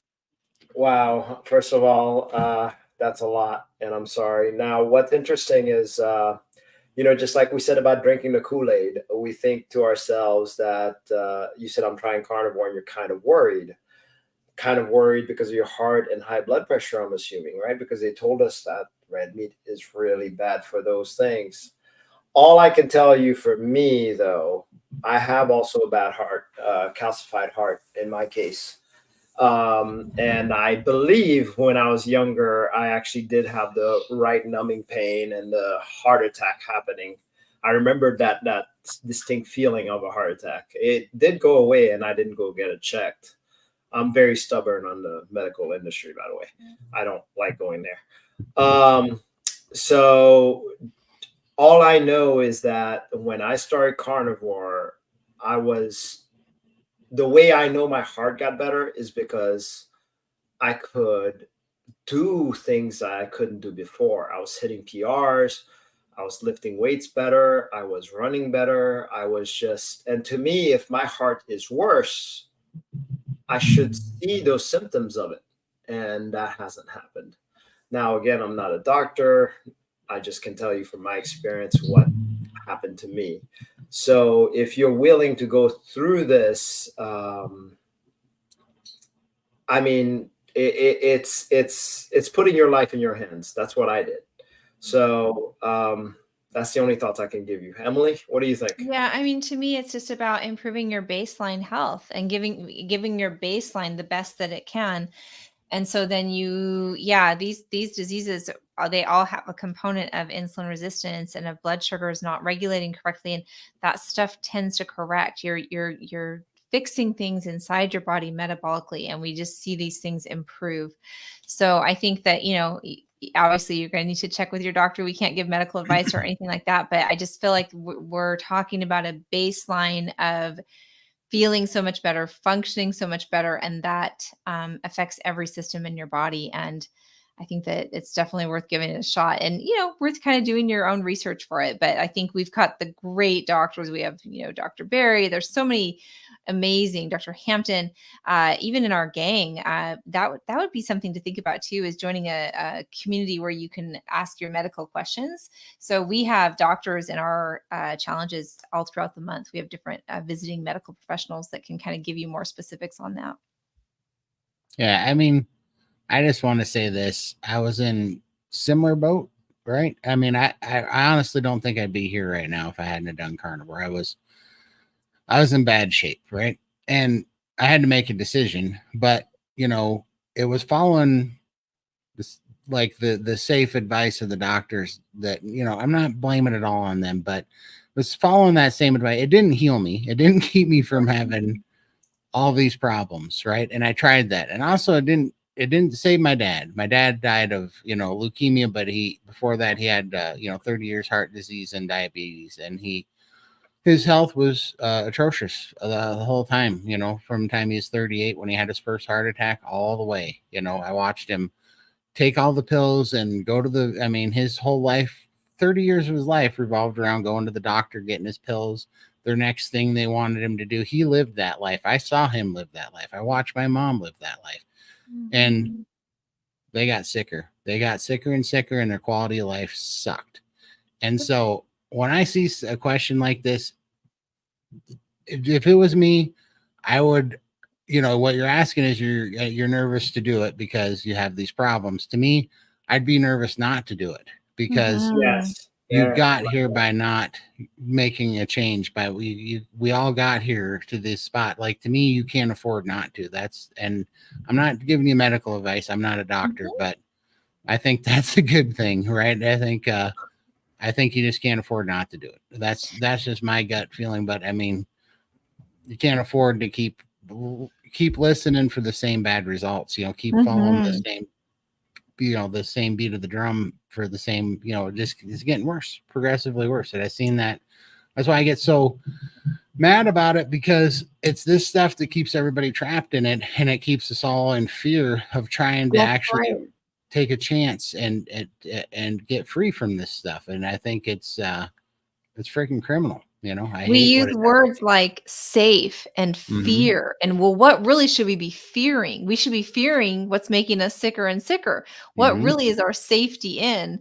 In this case, our safety is actually eating our true nutrition. That is what keeps us safe. That's what's going to protect us and give us more life in our years, whatever years we have. Right. I mean, like, I hate to say it, but the medical field and science nowadays has become a religion. It's like a cult, and it's been. I just feel like it's being manipulated right now. Real science is truth. And there's not a lot of that out there right now. There's a lot of, bought and paid for epidemiology studies to push an agenda, and we got to free ourselves from that and just go back to what our body will tell us what to do. It's there. It'll tell us what to do, and you'll start seeing it. You just got to find a spot where you can put this first and start listening. And when you get all the junk out and you start feeding your body, you can actually hear it. It takes a minute because you're an addict right now. Yes. Before my body told me to eat pizza. Right. That wasn't right, but once you get that out of your head and you get that clear and you get over the addiction part, then you can really start seeing it. And it's amazing what it can do if you start listening to it. It's incredible. Noise. There's so much noise when we're caught up in the addiction, the processed food. It's really noisy in there. And then I love what you're saying. It gets quiet and you can listen to yourself. Yeah. You know what's rather interesting. So it's almost like we're kind of on that, like we fell off a cliff and we're hanging on a rope and we see the rope tearing. And we see that last string, but we don't want to let go of the rope because we're thinking that's the only thing that's going to save us. Meanwhile, we're right by a mountainside that we probably could actually grapple our way back up. Yeah. And that's really the example, but we got to trust ourselves that we can do that. Yeah. So, but they're telling us the rope is our only way. And it's not. Yeah. We have another way, but we have to trust ourselves. Absolutely. That, don't get me wrong, I'm not saying it's easy. It's very difficult to trust yourself enough to say, all right, I'm taking this chance. And there's a chance it may not work too. I get it. But I'm glad I took that leap. So am I. Absolutely. Yeah. I mean, if I died today, right? If I died today from whatever, this has been a way better 12 months away. Exactly. Oh my God, this was so worth it. I'd do it again. Yeah. I even told people this. If I died tomorrow, and they told me, and I knew in a crystal ball I'm going to die tomorrow because I did this diet, I would do it exactly the same way again. Absolutely. Absolutely. They sit here. It's such a sleight of hand trick that they do because they go, oh, but you could die eating meat. And it's like, well, what are people eating sugar dying of? There it is, right. People that are eating the standard American diet. I've seen that. That's a pretty, I mean, it's a slow and painful death, in many, many cases. And I watch it happen all the time. I've seen it happen through my whole family. So it's like, none of us are getting out of here alive. So you're not saying anything profound. Okay. You're just pointing out that there's dangers to everything, but we all really just have to, stand up and make our own choices and do what's best for us and stop listening to all that noise. We got to do what's birthright for us. We have to stop delegating it. And that's scary because you're talking about responsibility, and responsibility. There it is, Todd. Seems Right. scary. You're talking about responsibility. Yeah. You Yep. almost have to be responsible for yourself. You do. Mhm. All of a sudden, listen to yourself. You're responsible for that. Right. The propaganda, the lie, the illusion that they're selling us is that these great powers that be, government, emergency responders, they can produce you a product of safety and guarantees, and they can't. They don't. It's a lie. Yeah. They can't save you when we have to save ourselves, right? Todd, And I'm so glad you said this, because it's funny. They actually do promise you that if you do what we say, you're going to get better. Things are going to get better. And then you catch them in a lie, and they're like, oh no, just wait, add some more medicine. right. You'll get better. And then Yeah. it's a lie after a lie after a lie. See, this is why when I tell everybody here that carnivore can help you, but it's a journey that you're going to have to figure out, I'm not going to tell you. I'm going to tell you mostly it helped me. You want to take that risk? I don't want to promise you it's going to help you. I don't know what's going to happen. I don't have a crystal ball, but I can tell you how it helped me. It helped every one of us here. And everyone took that leap, and that helped them, and they were glad to do it. I haven't met yet a person that wasn't glad to do it yet. So Absolutely. but there's always room for one more that it can happen. I get it. But I'm Absolutely. just saying, I'm not Well, promising anything. No, we're not promising anything, but it's just so funny that the doctors do, and then people hop on that and they get sicker They and do. sicker and sicker, but we don't beat them up and we don't question it. No one But keeps them accountable. Nobody keeps them accountable.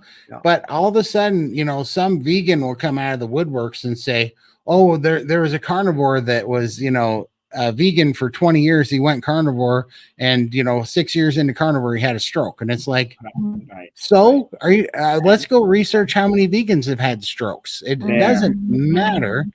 This stuff's happening. It's just, there's a lot of nuance to it, and you have to be, a critical thinker and be able to really follow complicated things and make your best decision. And that's what everybody wants, like a simple, straightforward answer. Do X, Y, and Z, and you get, equals whatever. And nothing works out that way. There's nothing out there. But it's so funny that the professional system wants to promise that, and it doesn't exist. And that's the lie that everybody sold. It's really annoying. Yeah, and Pursuit of Bliss gets it right here. Yeah, I like that. Slow suicide. Absolutely. That's what we were all doing. Yep. Yep. That's right. Absolutely. That's the worst way to go. It is. God. Torture every day. Yeah. Mm-hmm. No wonder. Cordelia, June 2023, I wanted to get rid of my sugar addiction. I heard Emily on the Fasting Highway podcast. I immediately knew red meat and fat would be the good plan to help me. Doing great on Carnivore. Oh, Cordelia, Yay. awesome. That's I love awesome. that. I like being That's friends with reaching the people. fasting community and the carnivore community. And then when they align together, it's like, huzzah, here we go. Exactly. Yeah, big results. Yeah.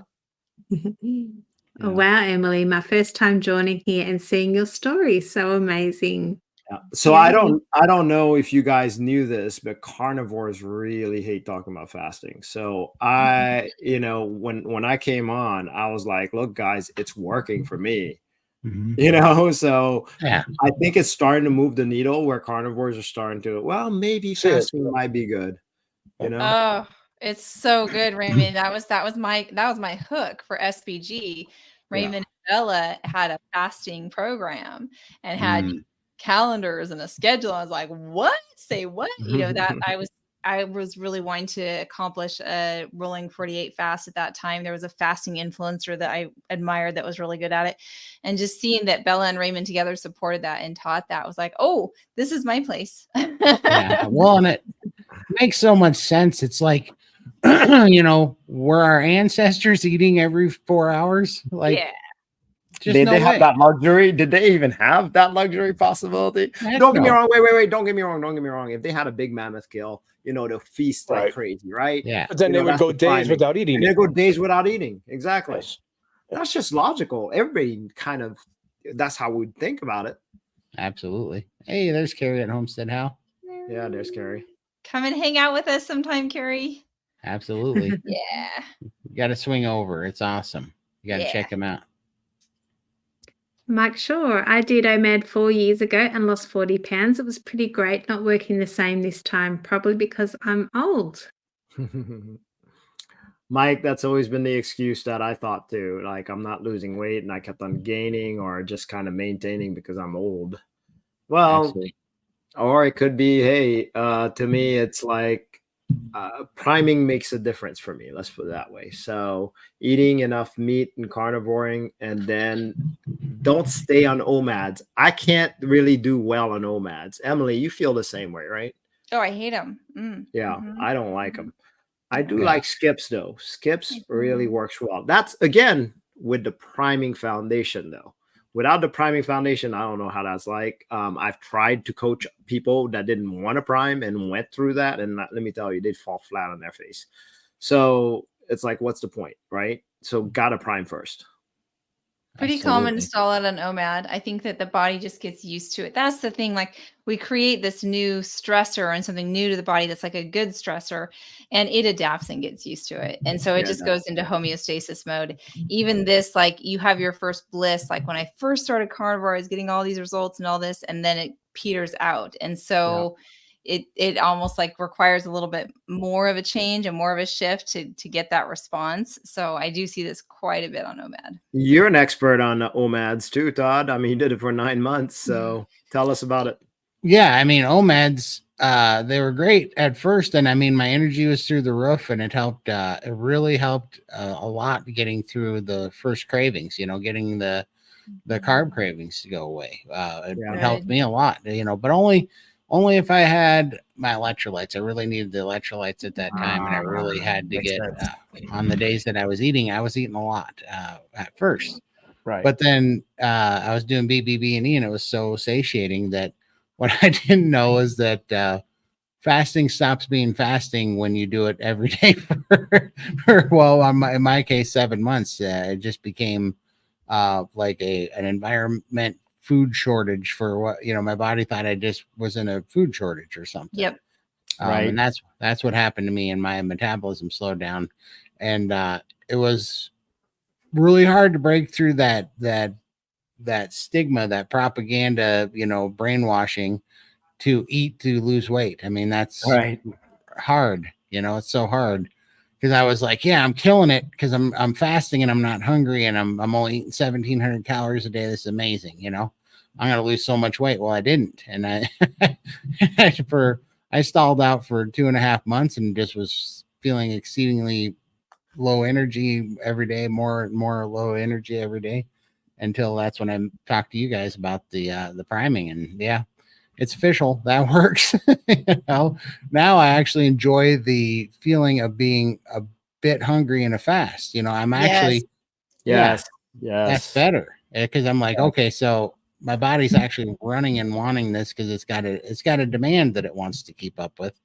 Before, my body didn't have a demand; it just slowed down to a crawl. You know. Yep. And so that is a great feeling. That feeling, I like that feeling. It makes you feel alive. It makes you feel, you know, kind of. It's kind of fun to have some swings that aren't on the insulin roller coaster necessarily, but you still have some kind of passionate swings going on in your body. It makes you feel alive. It's a good thing. I agree completely. Yeah. And that's so cool. Like when I'm feeling half dead for so long and then just like being open to different experiences, different sensations, different challenges, like wanting to be challenged. That's a really great story. Living instead of being numb, you know. That's a good thing for sure. I also got stuck in that OMAD pattern for a little while, and I found it stalled my weight as well. So I couldn't reverse that until I started pumping up the food again. So I started priming and doing 2 or 3 meals a day, and then my weight kicked in again. So I just think your body gets used to that pattern of being in OMAD. It knows that meal is coming around the same time each day, and then everything just stops. So changing it up definitely helped me move the Love scale the experience again. here. We all had that experience. Our OMADs did not work for me. No. Yeah. They worked at first, but at first. Yeah. But after a short period of time, man, Yep. it starts to be a detriment, you know? But that's where it really messes with your mind. You're like, you don't want to eat more because you're like, oh, I'm just gonna get fat from eating more. But Right. when you do, you're like, oh my God, why didn't I do that earlier? And it's the easy Yeah. way, you know. Like they're literally why priming, I knew in my gut that priming was probably going to be the answer, was because at one time, I don't know, I started getting hungrier and like I was low energy, wasn't sleeping well, like month 7. And then one day I thought I had snapped. I really thought that I had gone off the wagon a little bit because I ate like 6 T-bone steaks in a day. Wow. And I was Wow. beating myself up about it because I thought, oh, I Oh, just really? did a terrible thing, you know, Uh-huh. because I just let myself eat them. And then I lost weight and felt amazing after doing that. You know, and I was like, all right, I'm still dragging along this tired, dead ideology of calorie restriction that doesn't Right. mean anything to me. And I knew it didn't mean anything, but even knowing that it didn't mean anything, there's still this thing about, well, if That I put all Kool-Aid. this in, then it's going to come out here and I'm going to be Yep. bigger, and you're trying to Yep. be smaller. And why are we trying to be smaller? Hell, I don't know. It has no real correlation with it. You're just trying to be healthier. Right. And then get your body composition right. But back then, you know, these are the stupid matrices that we're taught to pay attention to, you know, Yes. that don't mean anything, you know. And so Ugh. it's hard to break out of that thing. But when you do, it's so freeing. And then you can start looking back and you can finally get on the offense instead of always being on the defense and say, you sons of bitches were lying to me this whole time. This whole stupid thing is, you know, crazy. It's so dumb. What's going on here? It makes no damn sense. And you can tell that this thing had to been carefully crafted and rolled out to get people to believe it, because it's so silly once you see the truth. Once you see what's really happening, you know, it's just like, well, no wonder that wasn't working. Yeah. That thing was doomed But to fail. Todd, it's like 99% of our population is still listening to that. Like, what are we? We're 1% here. You know, it's like, We oh, are. Yeah, Right. this Well, is that's what what we we're do. trying to I do. think, We're trying to I think- change the conversation right here. and not only just change it, but I think you having 6.5 years, you having 3 years in, I cannot wait. And, you know, Lindy being down 500 pounds, having 2 years. You in. guys will be there very Michael, soon. I want Lindy's to, already 2 years. yeah, when we all have, you know, between 5 and 10 years in, right? And none of our hearts exploded, and we Right. didn't die Right, of heart right, disease, and Right. you know, we didn't die of high blood pressure or cholesterol, right? We didn't get colon cancer or whatever, and we kept it off for 5, 10 years, whatever. How are they gonna stop that? And this is what I love about this show here, 700 plus what I love about SBG, getting people over there, is we're recording all of this. And Yes. now we just need Documenting it. longevity. We need this to Right. we need to show an example of over 10 years. Right. All right. Well, just look at this. Look at between me, you, me, Todd, and Lindy. That's over 1,000 pounds that we have lost. That's right. That's a good way of looking at it. That's Mhm. right. Yeah. 1,000 Absolutely. pounds. Yes, that's But- amazing. But wait till we do that for 10 years and we keep it Right. off. We That's don't, right. and we didn't fall off the wagon. We didn't even have yo-yo diets or, these bad cravings where we're fighting it, or, you know, and it's just so healing when we show that. What are they going to say when there's a documented group of people that did this for a 10-year period and all across the board, you know, mental illness, you know, Yep. depression, anxiety, autoimmune disorders, weight, the whole 9 yards, arthritis, inflammation, all this stuff. And we show that this heals it. What in the hell are they going to say about it then? Like, Not only They- that, don't forget, we don't know this, but how many 700 plus people will join us in this? Heck yeah. And when you have a whole screen full of this, I mean, I That's can right. imagine filling this up. I'd love to fill up Yeah. the StreamYard with those and then watching their progress along the way too. if you're listening, don't gain weight to get on the show. We're not asking you Yeah. to do that, but It's easy. There's easier ways of getting on the show than that. yeah, but seriously, no, if you're out there and you want to try this, we want to help, because, and I don't mean to sound like we're trying to make you a product, because we're not doing that to you, but Right.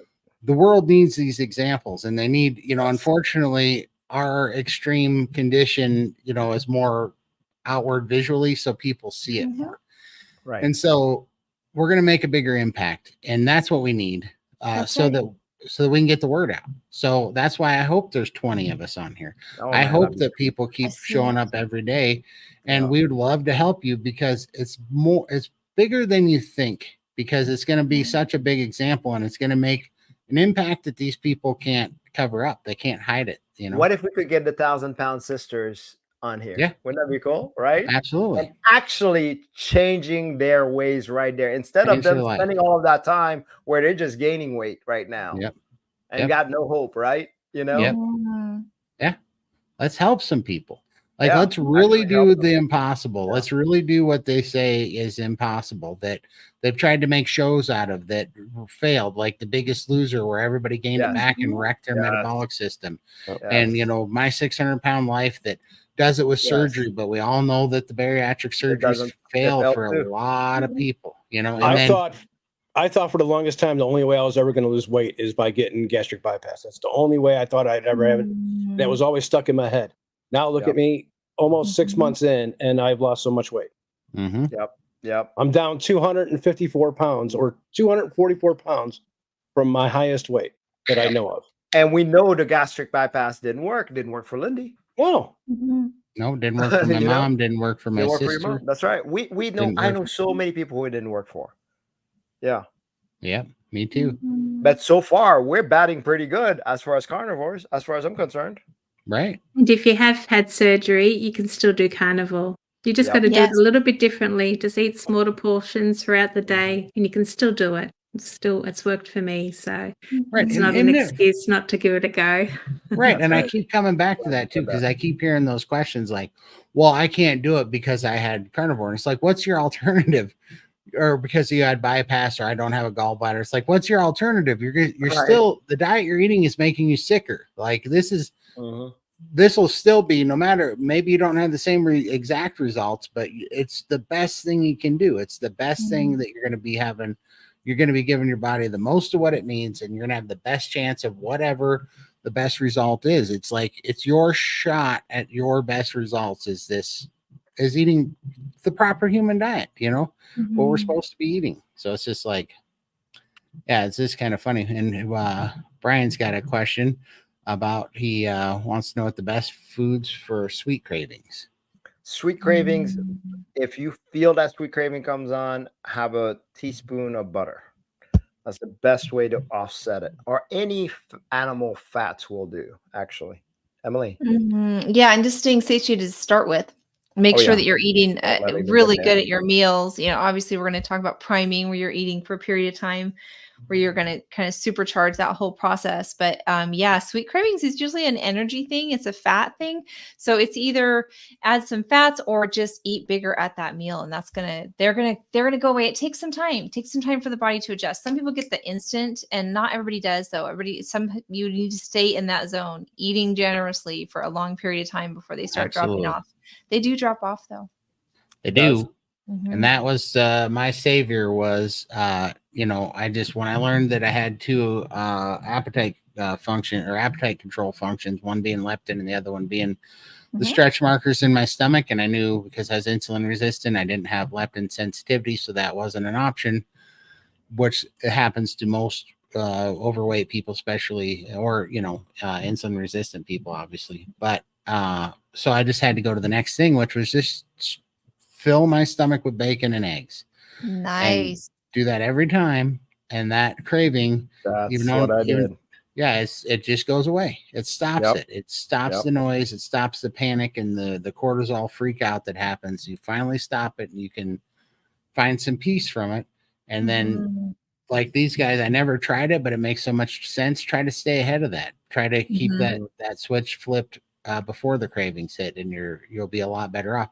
You're only talking for like 3 to 6 weeks, and it's that time's going to go by whether you're doing it or not, you know.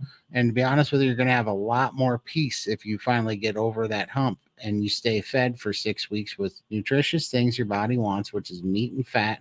Mhm. And 6 weeks later, you'll be free from it. I mean, it really is that simple.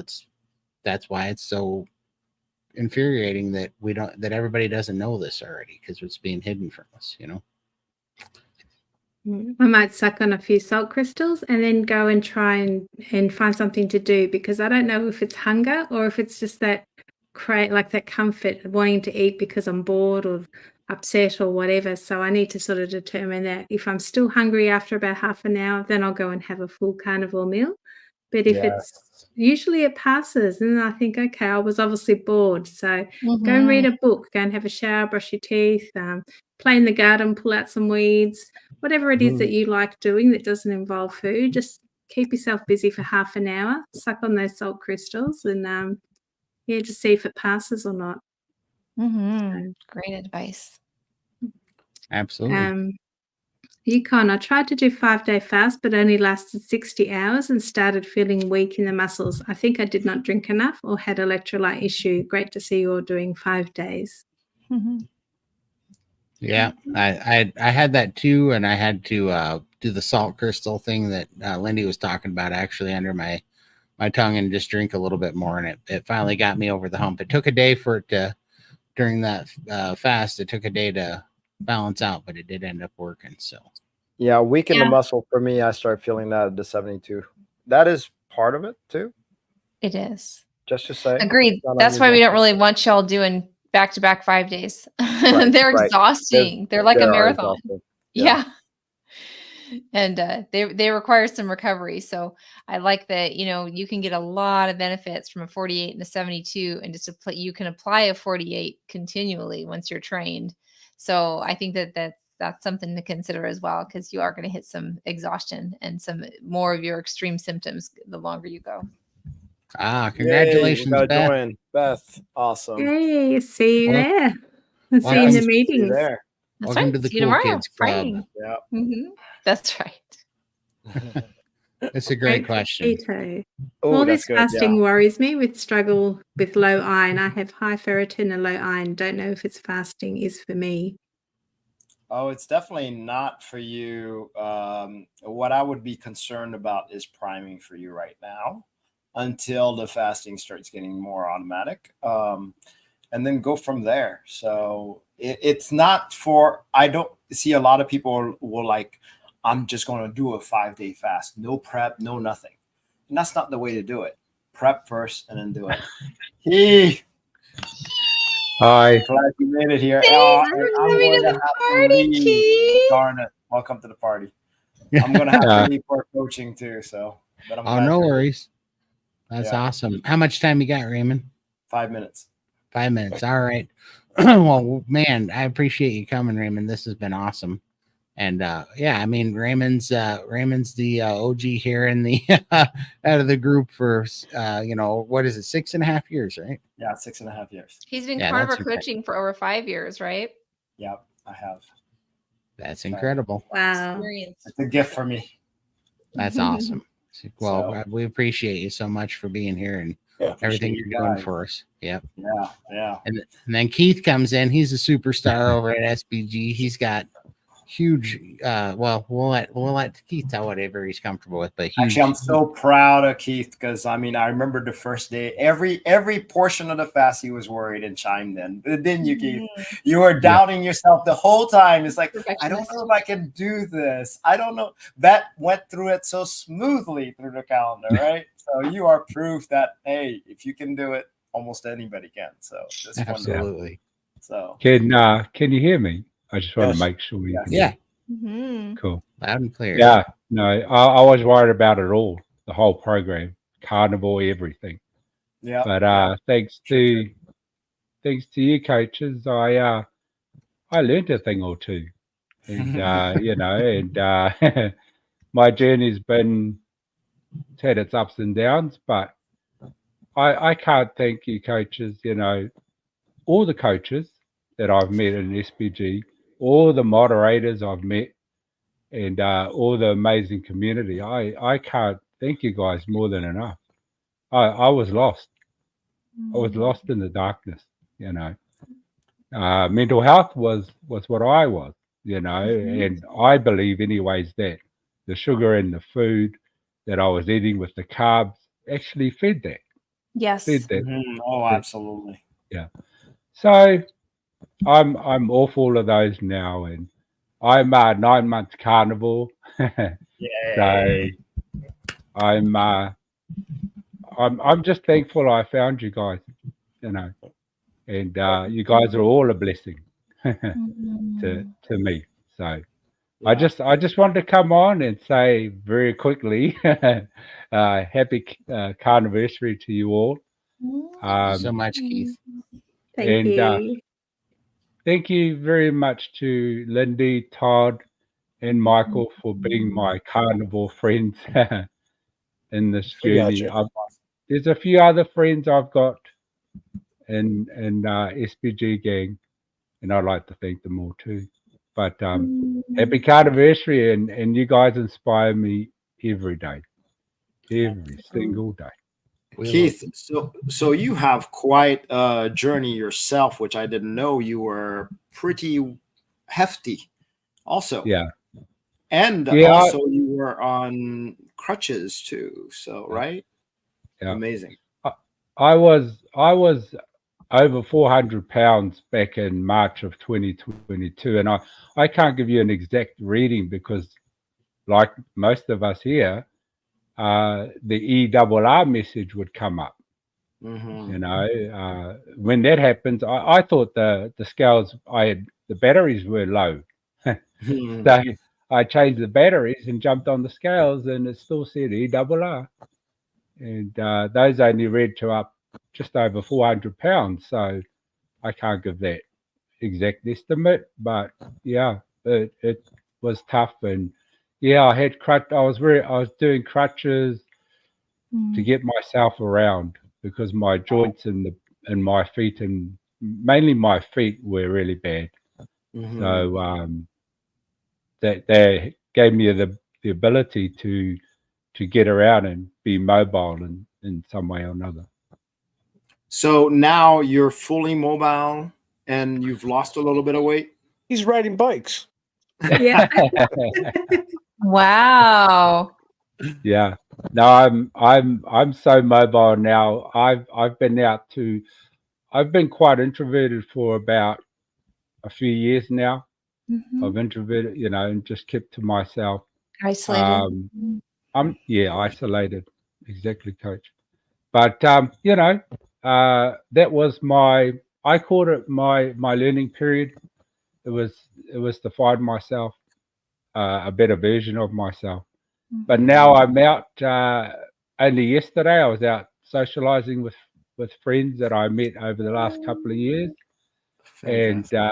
and yeah, I go out bike riding. I love bike riding. Hi, Stevie. She's amazing too. She's got amazing story too. Thank you, Sandra. But yeah, sorry. I'll come back. Hi, I'll come back. Raymond. Okay, Thanks Coach. for No worries. coming. See you, Thanks, Coach. Raymond. Thank you. Yeah, so now I'm out bike riding, and I'm out trying to be a little bit more social. But yeah, I was over 400 pounds, and the last time I weighed myself, which was the 23rd of December, when my scales actually read my weight, it's 250. So That's awesome. It's awesome, lost Keith. it. Okay.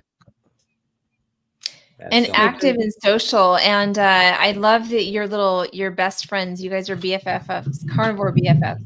And it's just so fun to see that friendship. And I think that, you know, that shows that in real life, like whatever, you guys are my real life, like y'all are my best friends, whatever. But, you know, just people that we get to see in person versus people we see online. And I love to see that growing. That's such an important part of our human experience. Absolutely. Especially when you got people that understand where you were. That's something that you can't find. They understand your values. They understand why this is such a big deal. You know, this is everything. Yeah, And- you can be around people with likewise goals that understand, so that you don't have to keep answering the same question of what do you why are you doing this? It's so crazy that you're gonna have a heart attack. It's blah blah blah blah blah. It's like, I'll tell you, but you need to recharge in a group where everybody gets it and has been there and understands, and you're going in the same direction. It's kind of like being in a, like an undercurrent or something. You just get in there and just take a break for a minute, and just get recharged, for sure. Yeah. And you guys I've spoken to you personally all on StreamYard. So you guys have talked about, I mentioned my weight, and I looked at you guys and you were 200, 300, 400 pounds more than me. And you guys inspired me, but like we've spoken about, just because I wasn't up at that weight doesn't mean my journey wasn't similar to yours, Absolutely. and Everyone has their own breaking point. It doesn't matter what your weight is. You get to a certain point where you just don't want to go on anymore. It could be 300 pounds. It could be anything. Everybody has their own that they push to. Like Todd says all the time about people who just gained weight, and just put on a lot of weight over a short time, their breaking point is going to be a lot lower. All of us, Todd, Lindy, and me, we've dealt with weight since we were young. So we've built up over all this time and can handle the higher weight. Yeah, it's just, it's like, we've noticed that a lot. If people didn't develop heavy, like through their developing years, they didn't build a frame for it. They don't carry it as well. So for them, 300 pounds, 400 pounds, 500 pounds is like our, 600, 700, 800 pounds, because we were big our whole lives. And so we built this frame. Like, it's just, we developed with it, Built up muscles to carry it. Yeah. Yeah. But it's the same thing. It's the exact same thing, and that's what I see. And I know it to the core of my being that's true, because everybody echoes. I mean, Keith, when I hear you talk, I could be saying the same words you're saying, 90% of the same things, it's Exactly. It's the same experience. It's crazy, I love that. I love that we each have like our unique take on it, because it's so relatable to somebody. But the experience, the pain we went through, the way we're feeling now, like that's universally, like we all experience those points. And then we have these little nuances that, like, my journey is a lot about my life as a mom, or, whatever. And so I think that it's just so cool to see like how much we really do understand each other, and how much reach we have from our individual stories. Like, your story is so important. You have so much reach. So many people can relate to what you had to struggle through to get here. Yeah. Mhm. Absolutely. I so this is the first time for me on YouTube. So Oh my gosh! And he got to meet with me. Yay! Welcome. That's the only reason he came up, Emily, is because you were here. Yeah. Look, it's out. Coach Emily's my favorite.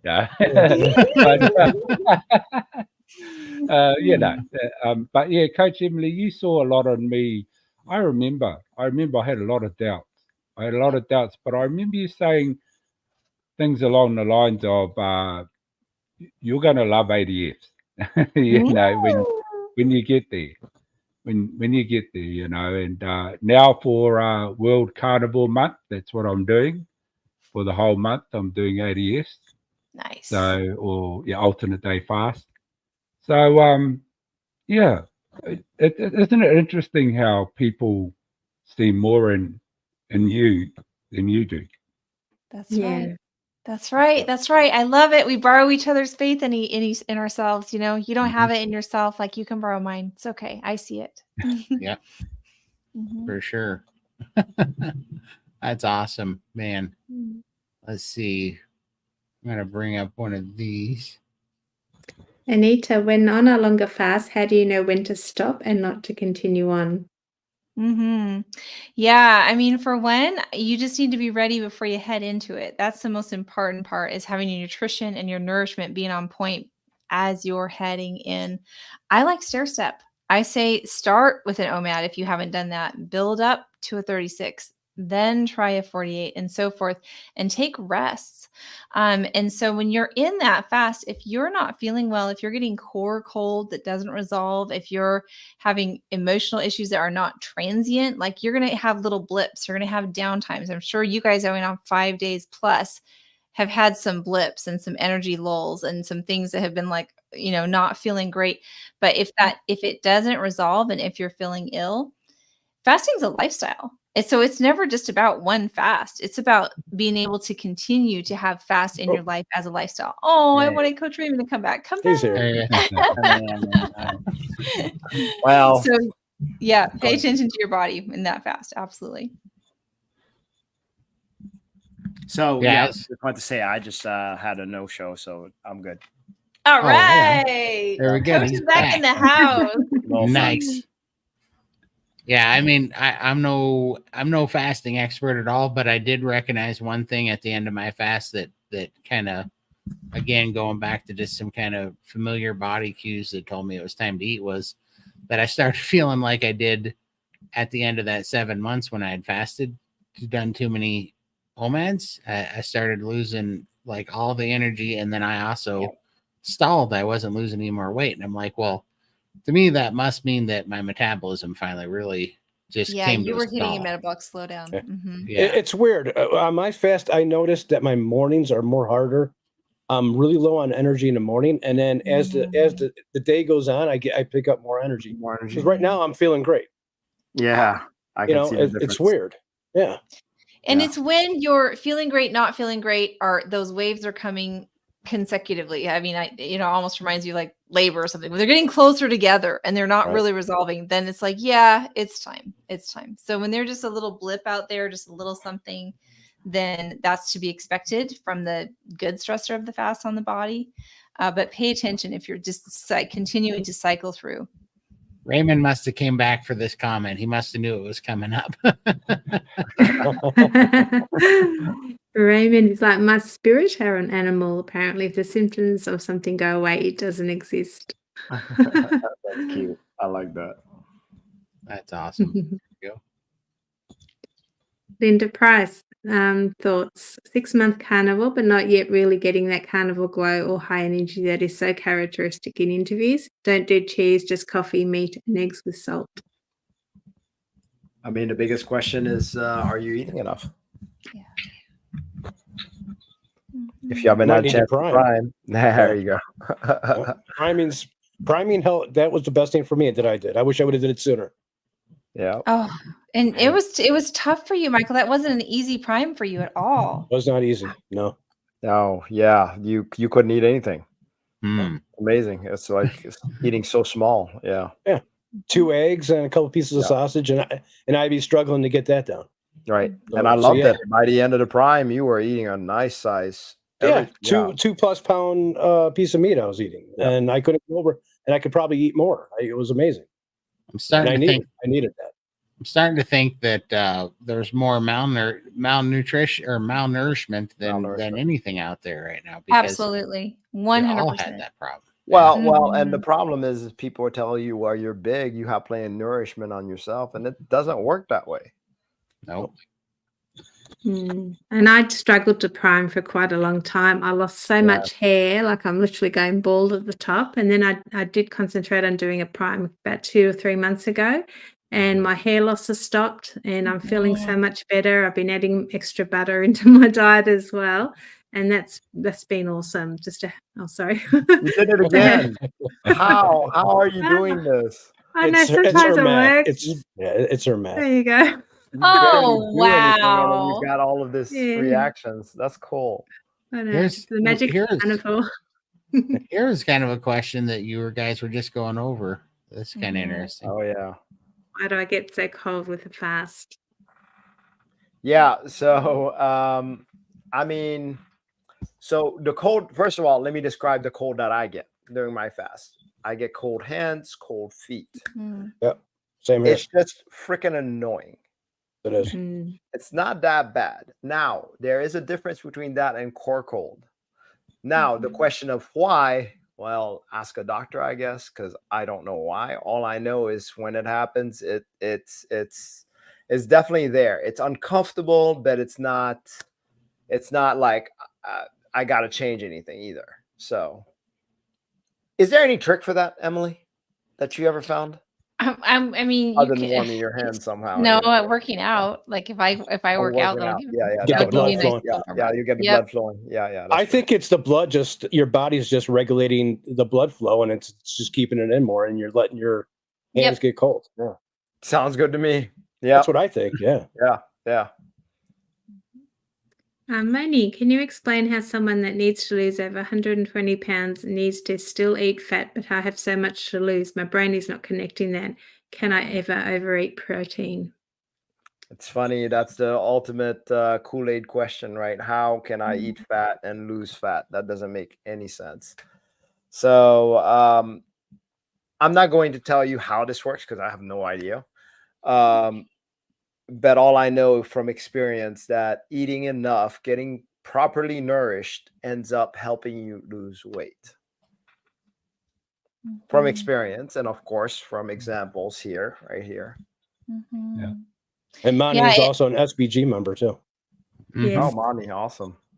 That's Oh, awesome. awesome. Yeah. Yeah, I love it. Yeah, so it helps with that fat adaptation, with the fat burning. It helps your body recognize fat as a fuel. Once it's recognizing fat as a fuel, it can burn your own fat as a fuel. So it's I know it sounds backwards, but eating more, revving up your metabolism is actually helpful overall for the journey. And as far as overeating protein, Really is. I don't worry about that. Your body regulates like if your blood sugars really, really well and very specifically. So I think you can feel confident that carnivore is the right food, that eating the fat and the protein that you get from carnivore is the right food. But definitely you can take a priming period and then you can experiment with fasting later on when you're feeling good, when you don't have your cravings. You can transfer to that a little bit more to work on that recomp part of it. And it is And- normal to gain weight during Oh, yeah. priming. Oh yeah, she for just sure. posted that. Yeah. Yeah, I I saw primed to that. gain weight. Yeah. Yeah, that's one of the warnings we try to tell people. If you're going prime, expect to gain weight. So Yeah, but and also like I'm up, I don't know, like let's see, I don't know, somewhere around 20 pounds from priming, something like that. But my shirt sizes, I just had to order all new shirts. And I just ordered 4Xs. I don't know when the last time I wore a 4X was. I was wearing 7 and 8X, That's a crazy. year ago. 8X. So I have no idea. But I mean, I'm heavier, but I'm stronger, and the composition is way, way better, That's right. We're dense. Our bones and muscles, and we Yeah. have carnivore density to us. I mean, honestly, right? Temporary. Right. If you think about it, right, what is the body going to choose first? It wants to strengthen your bones first, then your muscles next. Why does it strengthen your bones first? Because that whenever you get to a period of poor nourishment, that's where it goes. It goes and takes stuff out of your bones. So if it can replenish and actually put back stuff on the bones, that's what it's going to do, which is a good thing. But it weighs more. Yeah, absolutely. That's a good question. This would be a good question for the coaches. What do you think? Finally, quit Copenhagen, Todd, and ready to get on Carnivore. I have to go to a 2-week military training beginning of next month. Do you think I should wait until I get back from that to start? Oof. Military training, they're going to feed you some crap. I don't know if you can get meat there. And if you start transitioning right now, I don't know how much time you have to do before you go into the 2-week military training. That's a quandary. You kind of want to start now, but you don't want to confuse your body either, right? You don't want to be like you'll have an yo-yoing, adaptation. right? Adaptation, Mhm. right? And then I was thinking no because I was thinking like no. yeah, he's gonna be so low energy and he's gonna it's gonna be suck. pretty explosive. Yeah, he better stay where he's at until he gets back because it's only 2 weeks and then he'll be back and then he could do it. Just go meat centric Yeah, as just much 2 as you weeks. can't. There you Just go. kind of take that crowding out, as much meat as you can, bring the other stuff down as you can. But I don't think you should necessarily do an entire overhaul. All the way, right? That makes good sense, I would think. What do we got here? Moni, how is it easier to do alternate day fasting than an OMAD? I did 30 days of ADF, but OMAD, I'm not hungry, just don't feel as great. Yeah, isn't that weird, right? On OMAD, that's the same way with me. It's like I'll get to that OMAD point and I'm eating pretty much just to eat. And I'm not getting that. It's just like that little devil detail part, right? Because you're not getting hungry enough, but you're also not full enough, right? You're just in that danger zone. That's all you're sitting on. Meanwhile, if you skip the day, you'll get hungry enough and you'll also eat perfectly enough. It feels good. It's kind of like what Todd was saying about being alive to your senses. You're having true hunger, not like a wussy hunger. And then you kind of push it on your up day and get that really nice satiation. And so it flexes back and forth, and you get to enjoy both of those phases instead of just kind of barely skimming by on an OMAD that tends to go down, down, down over time, and your energy goes down as well. It does. I love how Coach Raymond compares it to like hunting, hunting and feasting modes, because it actually is, to me, seems very, very accurate, because when you're hungry, there's also some sort of weird energy that I like about it, because totally. It's motivating. Yeah. I love that, because there's a clarity to it. There's a drive to it. There's an energy to it.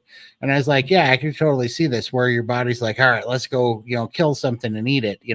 It's like this cold, hard, fun, raw energy that I really enjoy, because I miss not having uppers. I think we mimic that with caffeine, and we mimic that with nicotine. Oh, that's a good point. Yeah. I think we're meant to feed off of that cold, raw kind of just naturalistic energy, and I think that's what we're always trying to mimic with these uppers. Well, think about how clear you are, and how much more, you're just on, when you're hungry. Now we can take that example of a lion. Look, if I'm facing a lion in an arena, I want him to be well fed, because let me tell you, a hungry lion will tear me up, and I wouldn't stand a chance. Right? That's what we are when we're hungry. We're that lion. We're like on tip-top shape. Why? Because we need to get that kill to actually keep surviving. Yep. That's that definitely resonated with me when you said that the other day. I'm like, he's right, because when I was in the middle of that 5-day fast, I had this cold, edgy energy that was there. It's very kind of primal energy, and I'm like, I could really get used to this. There's a buzz. Yeah. And Moni, she's excited about doing ADF with SBG. I did it on my own last October, so wondering what the difference is going to be after priming with SBG. Think it will be different. I do. I'd love to know. Right? That's right. Didn't you do alternate days or rolling 48s for a while there with the snake juice, Lindy? I did a 72-hour with a snake juice, and I white knuckled that. That was really bad. It wasn't until I sort of hit the 72-hour mark that I thought, I can keep going, but I had to stop because we were going out for lunch.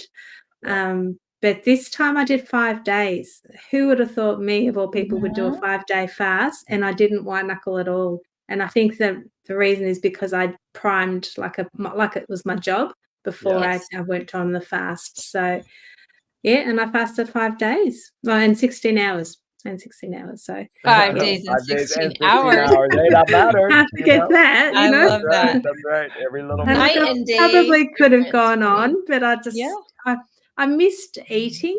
I wasn't hungry, and even now I'm still not hungry. But I just missed that comfort of eating, and I thought 5 days, 16 hours is a good first attempt. And I don't know whether I'll do another 5-day for a while. I just didn't like the refeed. Yep. Your refeed is tough. But now, definitely 72s. Yep. Michael, you also fasted before. I did. Just in November, I did a 36-hour fast. Yeah. And then a couple years ago, I did a 10-day fast. Yeah. But I didn't know what I was doing when I did that. Right. What about you, Todd? Yeah, the longest one I did was a 21-day fast, but this is how dumb I was. When I did it, I thought, well, I was using the same the same idea in my head that I would just drink a bunch of water, and when I was hungry, and that would stretch out my stomach. It would flip the sensors in my brain. The hunger would go away, and I could do this. Well, if you keep packing your stomach with water, you pee out all your potassium. And so there you go. You can get in some trouble. Man, I got myself in trouble at day 21 because I ended up having real low potassium. My potassium got so low, I don't remember any of the numbers at the time, but my potassium got so low. Get on IV and stuff. Yeah, because it dropped my red blood cell count. Yeah, because my blood plasma got screwed up. Because I Mm-hmm. took all the potassium out of it because I was hammering all this water because I was like, well, I don't have to be hungry. I'll just do that. It was just kind of my, I was just making it real simple. Like, let's hit those triggers, and that's just like instrumentation brain of electronics that I work on. It's like, if there's a trigger that'll shut that down, then flip the trigger. And I was using water to flip the trigger. I was making it very simple, but I got myself in trouble. Now, Keith, if I remember correctly, you've never fasted before the SBG, right? Yeah, I did. I did 10 months of keto previous to Carnivore, and the most I did was 72. Oh, you did do? Okay. Yeah, but that was all white knuckling. Yeah. Yeah, exactly. I was cold. I was angry. I was Angry, moody. I was hangry. Yeah. And you see the difference. I mean, it was noticeably different, right? Oh no, there was just a smooth consistency about it. Yeah. I knew there were times that I was going to be a little bit hungry because I'd feed myself, at a certain day. But you just get over it. Seriously, it's a thought, it's a feeling for about 15, maybe 20 minutes, and then all of a sudden you just smooth out. And then when you hit that 72 and you're doing Carnivore, there's a part in your body or your mind that's just like, are you really hungry? Like, seriously, are you hungry, or is it just because it's your 72 hours? Yeah. Because it's 72 hours, right? But are you really hungry? Right. Yeah, but then it's the refeeding is the really important part I found for Carnivore. Doing it properly. Yes. For Yes, sure. and next time, Lindy, maybe try you could try I've done chicken broth before because it doesn't have a lot of fat in it. Oh, that's good. So the salmon probably just still had enough fat, but it's hard when you're doing a 5-day It's tough fast. with But 5 days. I mean, yeah. Yep. That's a But crapshoot. I did. I broke quite a few, but I would just do a broth that did not have fat in it. Had, zero fat broth if I broke with that. Yeah. Josephine, has anyone noticed that they're remembering things from their past? Oh my gosh. Wow. So Yeah. much more brain clarity. Yeah. Well, not only that, this is not exactly positive, but traumas would come up. So, and it would allow me to deal with them again. Do you mean with the fast, Raymond? Yeah, with the fast. Yeah, me too. Yeah. I mean, which would clear it, but the fact it comes up, whether in my dreams or it comes up, and it's kind of like a steadiness. This past 5 days, I had one of those actually. So and just masticating it, chewing on it, until it just releases. It's kind of like it goes up to the surface, and then I do little thoughts into it, and I just let it go from there. It's like it clears out of my system. It's interesting, but yeah, things from the past do come up, but not necessarily good stuff sometimes. So. Yeah, sometimes Coach Raymond talks about constitution, and that's your base strength. And sometimes you are able to cope with things that you didn't think that you could. You're able to sit with things in a different way without the same types of reactions as we used to have. And so sometimes that safety in your body means that some things will happen like that. Yeah. Some emotional healing, hopefully. And I know for Lindy, the same thing happened to her. Is I had a dream this morning where I ate, and I'm thinking to myself, oh my God, I broke my fast. Oh, a cheater dream? You cheated on your fast? Oh my God, yes. I've had that carnivore too. Carnivore dream where I just eat a whole bunch of carbs. I'm like, I'm eating, and I'm thinking to myself, I'm breaking my fast. What am I doing? Yep. And I know Me Lindy too. had the same thing the other day. Yeah. Oh, you day feel so 4 for guilty. me. Yeah, you feel Day so 4 for guilty. me. I woke up. I was so angry. I was in WhatsApp texting the boys saying, I broke my fast. My sister made me baked beans and peas. And then I went to the loo, came back, and I'm like, no, I didn't break my fast. My sister didn't make anything for me, so I quickly deleted the message. But they saw that. Oh my gosh, that's hilarious. I was so angry. Yeah. But Wow. I've had a veggie dream where during while I was doing Carnivore and I was eating a bunch of vegetables. I tell you what, I woke up in a panic. All right. Eating vegetables does sound like a proper nightmare to me. It was crazy. I was just like, there's no way I ate vegetables. No way. And when you wake up from that dream and you get that realization that it was just a dream, although very Phew. vivid. Yeah. Yeah. I was so happy after that I didn't do it. So You're like, thank God. Yeah, it's That's released. so good. That makes me think of like, oh, maybe you had a dream that you kissed a vegan or something. No. Right, exactly. Here's Lindy's number one Straight out fan. the channel. Yeah, this is my daughter. Oh, Oh, no, no. Ella. There she is. Yeah. Hi, Ella. Oh, can't wait to meet Hi, her. Ella. Yeah, she'll be coming to KetoCon, so Yes. if you come in there, you might meet her. Oh, That's love awesome. it. Whole Valerie, top row. who- All top row. Yeah. That's it. Yeah, 700 plus. Yes. Yes. yeah, we were up. I gotta go again. She's apparently Okay. ready. All right, Oh, no all worries. right. bye, Raymond. No problem. See you, See Raymond. you, Raymond. Bye, Thank guys. Raymond, thanks you. for coming up. Thanks for Bye. coming on. Let's see here. Have any of you considered weightlifting? It could help lose body fat faster, considering you're using meat for energy. Absolutely. Yeah, that's Yep. that's on my my summer of List. 2024 agenda. Yep.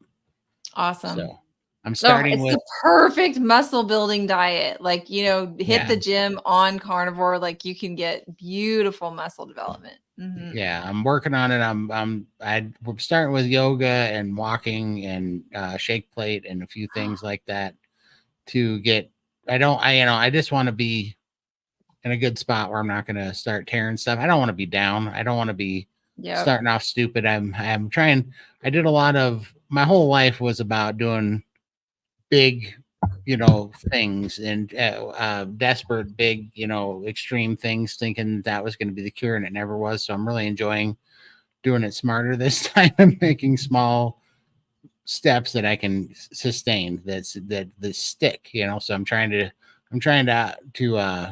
do better this time, and so I'm going the smart route with The small build. I love Yeah. that. I want to say hi to Adam. I see he's there. I had to Oh, there smell she my is. aminos. Oh.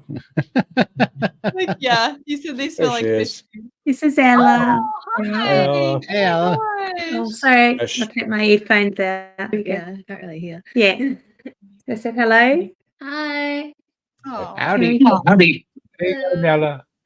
So how proud of you are you of your mom? I'm very proud. Yeah. I can't believe how skinny she's gotten. I'm also proud of all of you guys for completing, like, is it 5 days. no oh, Raymond's not here, but he did like 6 years. Didn't Emily do Yeah. 3? Yeah, 3 3 years for me, 6 years for Coach. 6 Yeah. years. And then how much did he do? How long have you been carnivore, Keith? 9 months now. 9 months. Love it. It's good job, hey? You know what, Ella? And next year your dad's going to be up here. Oh, we're trying. If not, me Right. and Todd are going to go to Australia and drag him up here. We're going to have to come over and we're going to have to bring Scott over and put him in boot camp. Make Whatever sure it he's takes. yeah, exactly.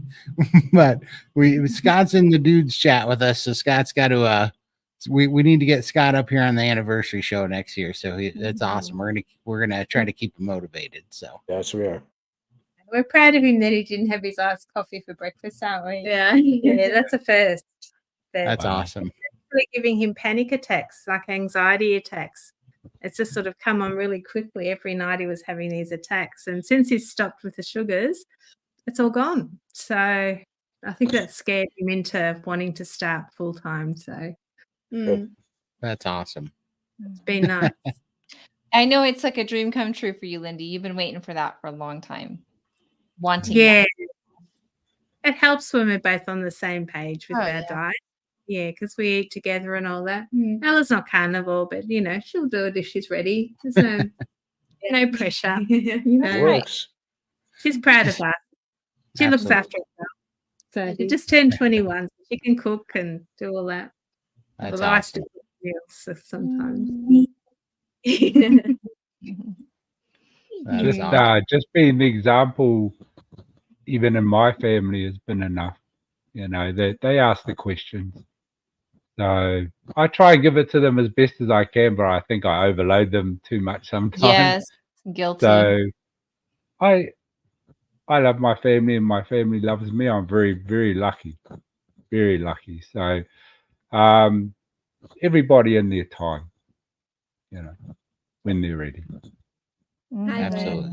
Such a peaceful. Yeah. And we just have to lead the way and be the example. I love that. I think it's the best thing because we were all there and we know there was nobody that was going to talk us into it Nope. when we weren't ready.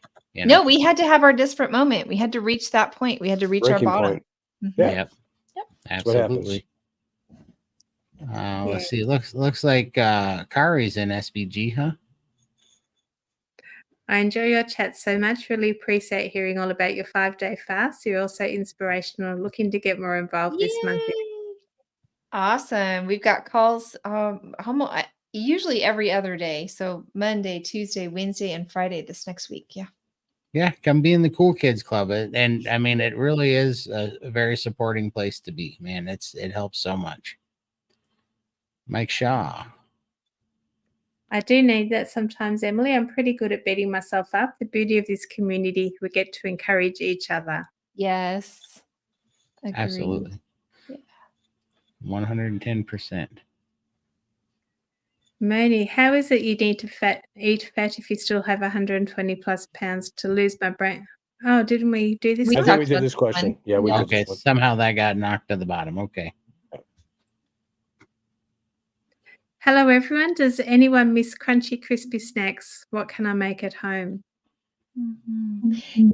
Yeah, I like to do pork rinds if I'm craving something crispy. I mean, you can get some good crusts on steaks and such too. To me, it's just that thing of getting it the pan hot enough, the tallow that you're cooking with, and you get contact. You guys can tell us how to get a good crust on something.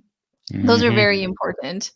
Absolutely. And then breadings, like to me, I use like crushed pork rinds with butter. Cheese can get a crust to it.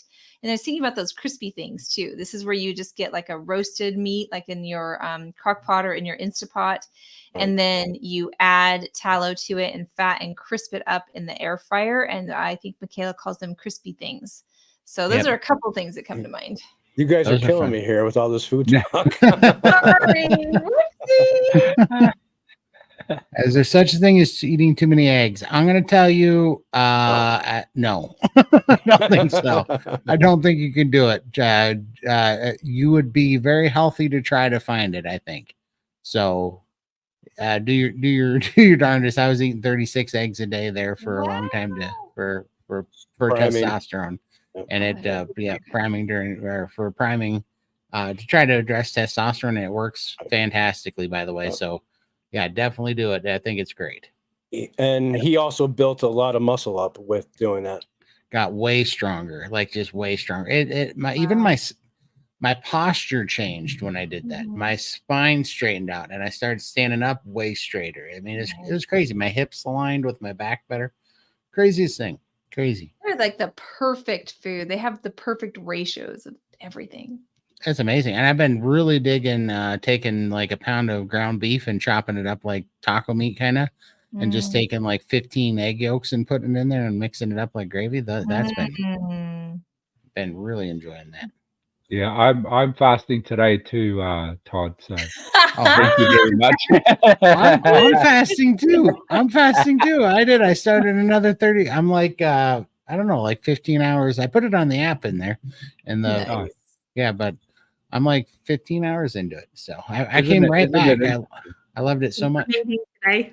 Isn't it interesting though? We can do this is talk about, because I know on my refeed or my up day, on my up day, I'm going to enjoy my carnivore food so much, because every day that I have my up day or my eating day, I do. Absolutely, I appreciate it. Yeah, it's so much better. I mean, I made those beef jerky sticks that Raymond made, and I mean, I eat those things like I'm surprised I'm not missing a finger right now. Yeah, I eat those things like that. You know, do they get crispy? So I did half of the batch for 3 hours, and I really liked those. They were not crispy, but I liked where they were. I liked the kind of the juicy, the chewy fat. I really did like it. And then I did the other half for 4.5 hours, and that got a little bit chewier. And now next time I'm going to try it. I'm going to do it again. Because I can't decide which one I like better. I like them all. Yeah. Ooh, Yeah, those were them. Yeah. I made those 2 last night. They're so good. Yum. Yeah, and so I'm gonna try one for 6 hours when I'm probably gonna start cooking them tomorrow sometime, so that they're ready. But or even maybe tonight and do some for like 6-8 hours and see. Oh yeah, my dog liked it. Oh my gosh. Cosette liked them. She was chowing one. She was just happy you were starting to eat again and cook. She was. That's her favorite spot. She was like, "Thank God you're cooking again. Where's all the food gone?" Yeah, no kidding. It's funny. New here. What is Prime? Priming. Yeah, you're just going to take 2 weeks. You're going to eat 3 times a day plus all carnivore meals until you're stuffed, and the coffee is after the food. We talk about this in SBG every Monday, so we'll be teaching about it tomorrow night. But it's a feasting period, and you're just feasting on carnivore. And whenever you have a thought of food, you don't let yourself get hungry at all. And it's a great way to start out and to knock cravings to the curb, not have any hunger cravings, anything like that. And then we'll usually downshift after that and go into some fasting protocols. Absolutely. And let me tell you, it works. It's counterintuitive for sure. Feels wrong, especially if you're trying to lose weight. But Lindy's birds are even carnivore. Oh, yes. He loves his meat, that one. Sound like my exactly. I don't know if this applies here, but my dad said if you're out running a grizzly bear, you don't have to be faster than the bear. You just have to be faster than the guy next to you. That's I right. hope that doesn't apply in the same scenario, Mike. you might Be not faster than your have to friend. be fast Good. enough to catch a deer just than the guy next to you. If it's for survival. Let's see here. I do too. Me I'm glad too. I'm not the only one. I'm like a Yum. little cave Yeah. woman. I sit there and I chop it up, eat it with my fingers. I don't Yeah, use cutlery hardly at all. Me too. I slice it up and I eat all my meat with my fingers now off of a chopping board. I haven't used a plate or a fork in I don't know how long. That's so Love it. funny. Happy Carniversarys all. Much love. I got my perfect aminos to experiment with. Nobody told me they smell like fish food. Yeah, they don't smell too good, but yeah, No. swallow them True. whole, you'll be right. Yeah, they smell like fish food and taste like stomach acid and earwax. So enjoy. Mine tastes good. Come on. I finally got mine. I've got the optimal today. Oh, So, 'cause nice. I couldn't get the perfect. So I started this morning. I'm back on there Nice. with the line diet. So Oh, I love Yeah. it. Thank you, Shelley. We appreciate you very much. Emily, when you do your ADF, do you eat 3 times the next day, or how do you eat after so you're not dumping everything? I start small and lean on the next day. So I do start with a very small amount, even on the alternate day fast. If I don't though, eating every other day, your body gets used to that. Eating every other day carnivore, your body gets used to that. So you don't have as much of that digestion. I get that more if I go into 48s or 72s. If I'm right at that 36 spot, it's not that big of a deal. But if you want to stay on the safe side, start smaller and increase your meal sizes, or you can just eat 3 small meals, or whatever you want to do. But start small with that, and if you're going to do bigger ones, do them later. Yeah. Let's see here. I was also going to take a second shout out. I forget to do this. I look more into the community and I forget about the YouTube part of this, but we got a lot of YouTube people here. Adam at Carnivore today's in here. Carrie at Homestead Howe was in here. Bill Knott was in here. You definitely go check out those channels. Mike Shaw is in Mike here. Shaw Definitely TV, go check out him. Meeting Wellness. Yep. And I don't shout out anybody else, but guys, feel free to shout out your channel. and at least put your name in there if you want a shout out, and we can help you get the link into the. I know the link gets blocked sometimes, and we can help you guys get the link into the chat. Definitely go subscribe to these guys. They are great supporters in the carnivore community, so we appreciate everybody's work. It's amazing. Can I just shout out Steak and Butter Girl too? Oh yeah, absolutely. Yeah. Yeah, don't forget Steak and Butter Girl and Steak and Butter Gal and Steak and Butter Gang for sure.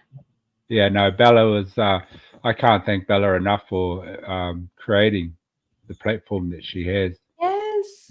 and bringing together the coaches and moderators and us as a community.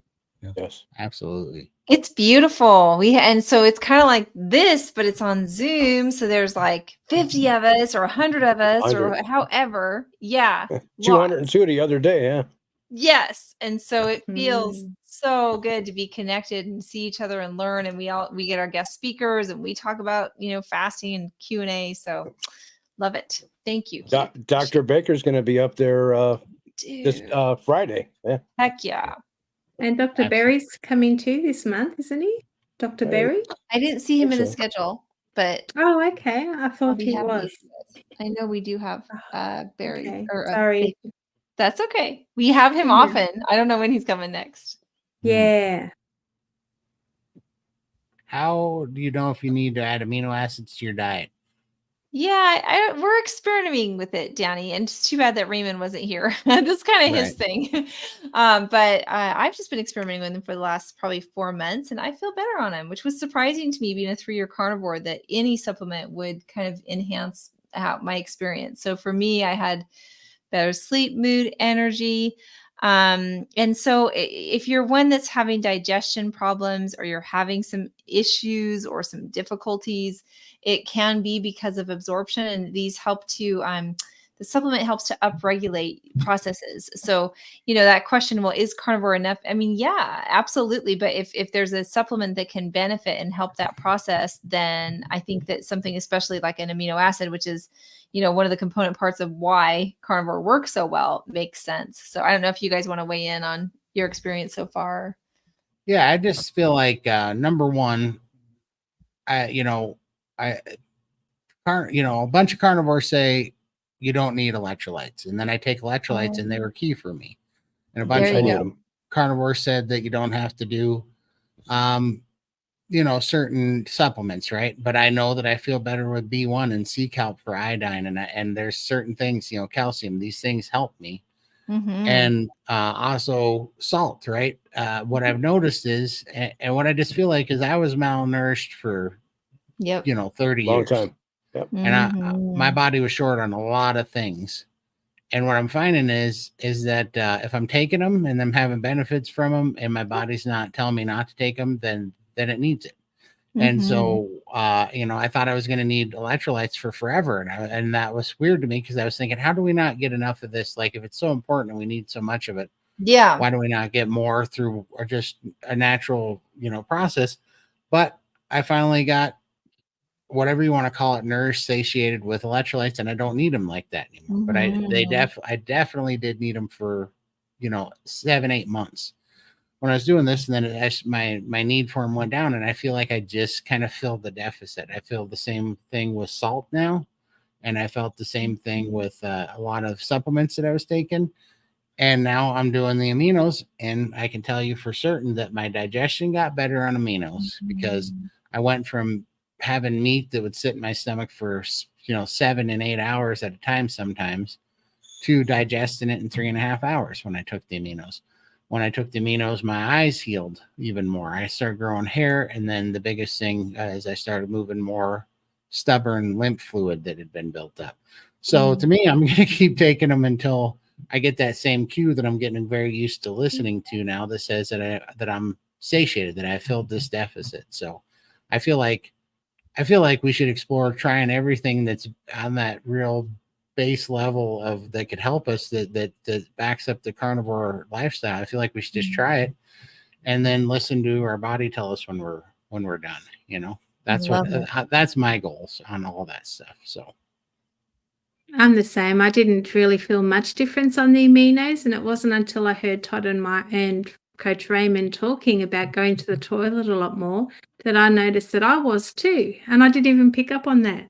And I was going to the toilet throughout the day and then sleeping through the night, which is reverse for me. Normally I don't go through the day, and I'd get up 3-4 times at night to go to the toilet. So it definitely was helping with my lymph fluid as well. And I lost obviously a lot of the swelling and edema in my legs just doing carnivore and over the last 2 years. But there was always it was always still there. My feet were still swollen, and now you look at my feet and they look almost normal. And I think that was from the aminos. And then with the fasting, I peed so much through the day. It was like that was even better as well on top of that. I've just got another supply of aminos, so I'm going to take them for the 2 months because I bought 2 months worth, and then I'm going to see how I go after that with just fasting and carnivore, and just see what my body does. But definitely help with the lymph fluid in me, which is the biggest noticeable thing anyway for me. Absolutely.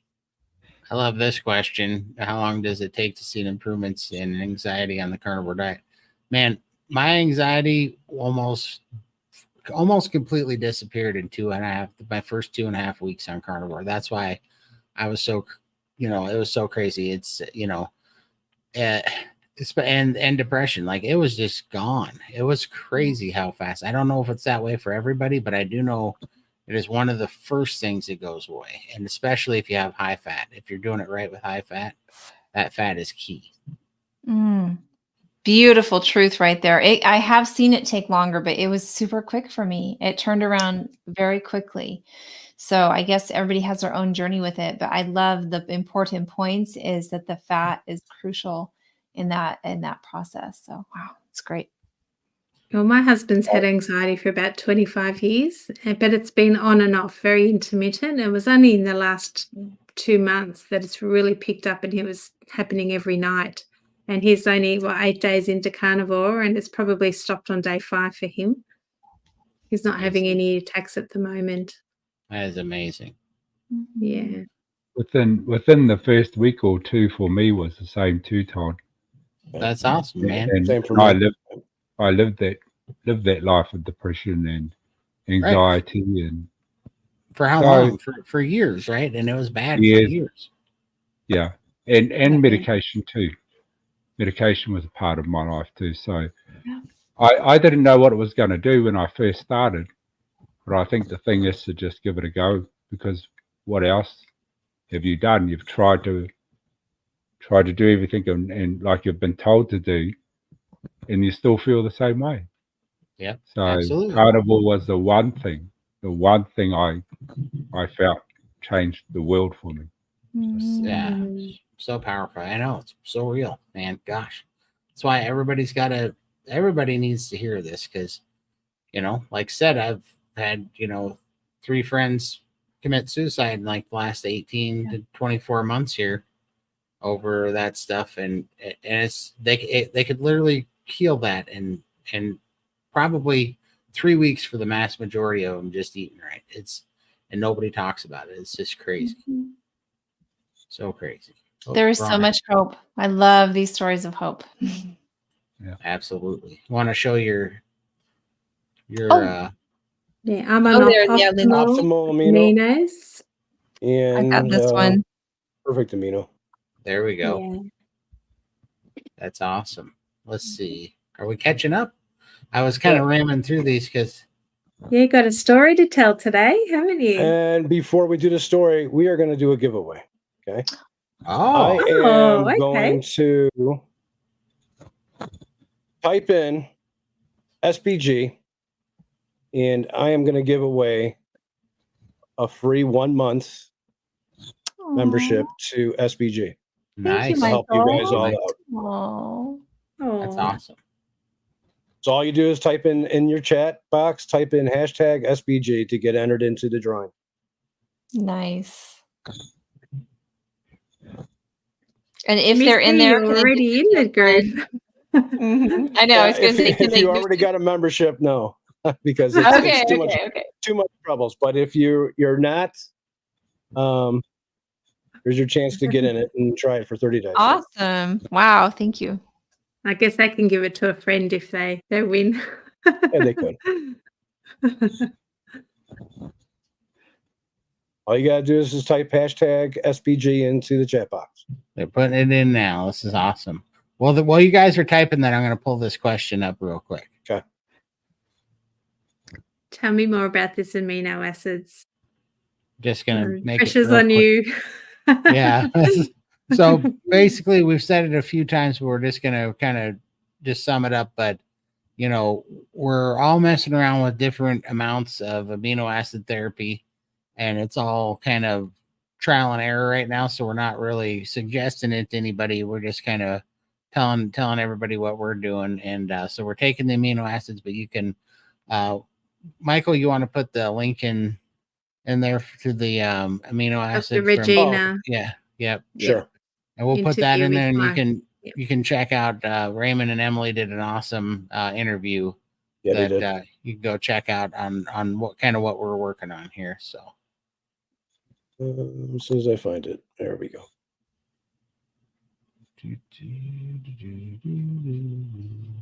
Come on, guys, let's get more entries into the giveaway.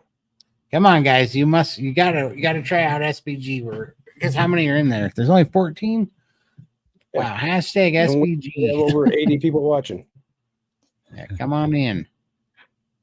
Are 70 of them already with us? Could be. There could be. Quite a Few few. regulars in there. Quite a few. Yeah. And I'm All right, posting well, the I'm link going to give to a that public video. service announcement while we're waiting. This was the funny story, but today it's going to be like a public service announcement because it happened to me last night. And I was laughing. It's a little gross, but I was laughing so hard. So I wear my CPAP at night to go to bed, right? And I put this on every night because it does a few things for me. One, it makes me take my glasses off to wear the CPAP. And the CPAP, when I take my glasses off, then I can't play with my phone. I can't read my phone, so I can't be up on my phone. So it's a nice thing. So now it's just a ritual because it makes me take my glasses off, makes me put the phone down, and also the white noise kind of puts me to sleep. So I don't need it anymore. Most of the time I wake up and I've pulled it off at some point in the night a lot of times, but it does put me to sleep because it keeps me from doing, having bad habits of checking my email and stuff while I'm sleeping. And then also, I hate light pollution in my room from my cell charger, from screens, just those little ambient lights that come in that drive you nuts at night. I hate that. And what I started realizing when I had a CPAP, you can throw the blanket over your head and you're not breathing hot air under the blanket because it doesn't drive you crazy. Where I used to try to do that before, but when you're just breathing under the blanket, I used to hate it because you'd have hot air on your face. Hated that. Right. So yeah, last night, put the CPAP on, and then Cosette, she hops up in the bed and she sleeps on the covers most of the night, and then she gets cold in the middle of the night. She scratches me. So I threw my blanket over Cosette to cover up last night. I woke up at 5 o'clock in the morning and something was just in my face, and I did not know what it was. The most horrific smell I'd ever smelled, and I have a CPAP on. I'm like, what is happening right now? Well, inadvertently, I had thrown the covers. Cosette had gotten tangled up in my CPAP hose, and she dragged my CPAP onto the bed, and I had thrown the covers over the CPAP machine and Cosette and myself, and had overhead. And Cosette had gotten a little gassy in the night. No. So she farted in my CPAP machine, and it pumped it into my mouth. And I woke up, ripped my CPAP mask off, and I was dry heaving in the garbage this morning. You were breathing dog fart. Dog fart. So, oh my god. So if you ever It's just a public service announcement. Don't let your CPAP machine get under your blanket with your dog, because it's like it is way worse than just getting hot boxed in the blanket, because it just powers all that stuff in your face. It was so bad, but I had to. And I would be lying if I told you that wasn't. That was the second time it actually happened, but last night it was the worst one I'd ever experienced in my life. So I thought I'd try to save a life today and tell you, be careful with getting your CPAP machine under the covers with your dog, because that is a combination made, in comedy gold, but also is not pleasant. Yes, we're Mike. having nightmares now. That's what my nightmare is going to be made out of. I was laughing so hard when that happened. Oh my gosh. Let's see. What do we got here? We got some starred comments. Well, someone else can read these because I'm going to cry if I do. Very well. I don't like being on camera, but just wanted to say I'm very proud of my mom. The carnivore diet has helped her improve so much these 2 years, apart from the obvious factor she's lost weight. There, sorry. We were both doing it. It's all I'll right. let you do it. You got it. She's able to leave the house more, walk around, and her mood has greatly improved. When I was young, it was usually just Dad who took me to doctor's appointments and went to my graduations, dance concerts, and our parent-teacher interviews. He would always record them and send them to my mom because Mom didn't want to leave the house due to anxiety and her ability to walk far. When she was 700 plus pounds. So now, after being on carnivore for the past 2 years, her physical and mental state is a lot better. She's come to doctor's appointments. If I was too anxious to go alone, we've gone on little girly dates. And now we are going to America in a few months and plan to see Coldplay in Melbourne. Oh, wow. I could never imagine this happening, because if she didn't start carnivore when she did, I probably never would have had moments like these with her. That's amazing. I'm crying now. Oh, I'm about ready to tear up. You guys got That's awesome, something Lindy. so precious. Got your life back, Lindy. That's right. And you're not just for you, you're doing it for your family.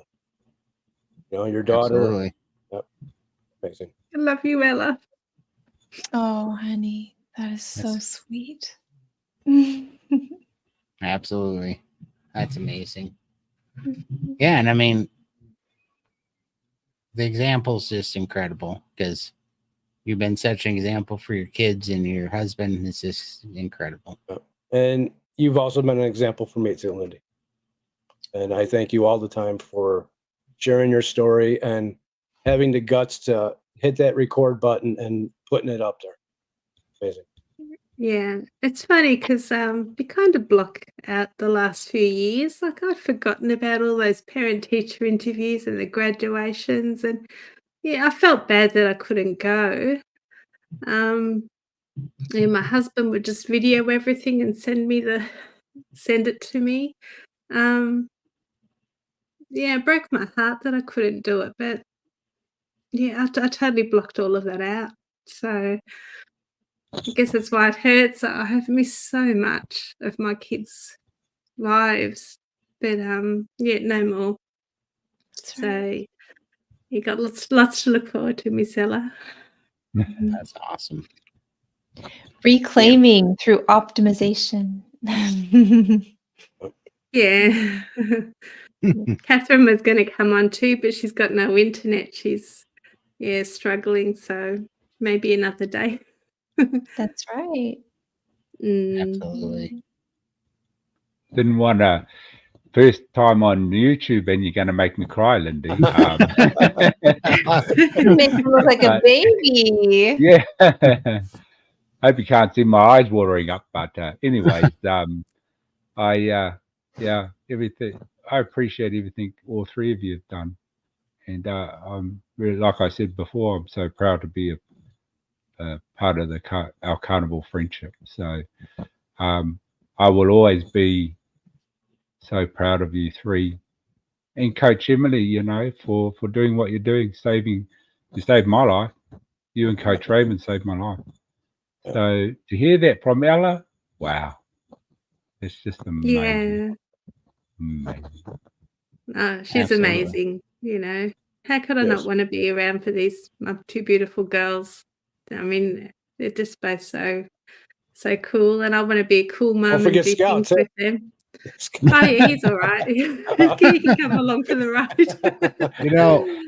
And when people ask, what do you mean by, what's your why or whatever, you're seeing it right there. That's right. There's not a better one. No, And nothing better than that. yeah, I mean, That why really did make us cry. exactly. So that's So you all amazing. know my why now. It's out there in YouTube land. Absolutely. Yeah. Thank you, darling. Oh, here we go. All right. So there's only 15 takers, Come but on, let's let's do it. get a few more. Get on in Hashtag here. SBG. Type it in chat if you want to win. 3-month SBG. We'll spin in a couple of minutes and then we'll have to head off, I think. Yeah. We hit our Yeah. 3 hours. So, but man, I got to tell you guys, I appreciate Todd y'all. has to pay us overtime when we break 3 hours.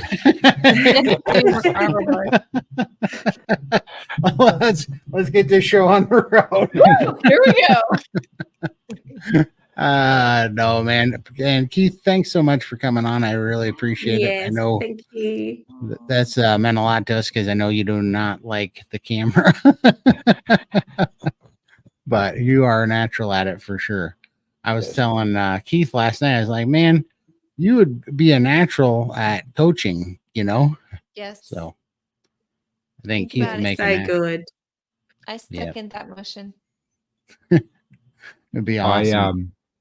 I've worked professionally in my line of work that I used to do was dealing with people, communities, families, clients, mainly around mental health, because that was my experience in my life. So I went back and got myself re-educated and got work in it. And I loved it. It's one of those things I would wake up every day, 6 a.m. in the morning and just, it's time for me to move. And that's what I would do. Now, I think Carnivore is my way forward. So nice to see you too, Shelley. Absolutely, man. Put this one back up. That was a kind of long one to read. Oh. When I started, I searched for women like me who lost a significant amount of weight and found Lindy. A few months. Oh, thank you. Yeah, we're in this together. We can do this. We've got so much to look forward to in our lives. Yeah, it's not over yet. Absolutely. And you got fans, Keith. Yep. You got big fans.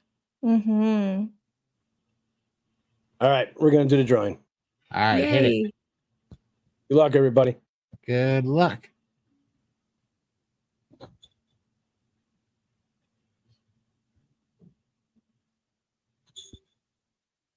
Mark. Wow. Congratulations, Okay. Mark. Awesome.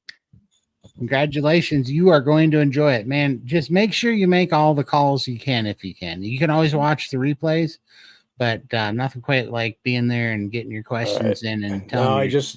Now I just need to find Mark. Where's he at here? Mark, just send me an email. There you go. At that. Posted the email address. And I will set you up. I'm going to put this up there.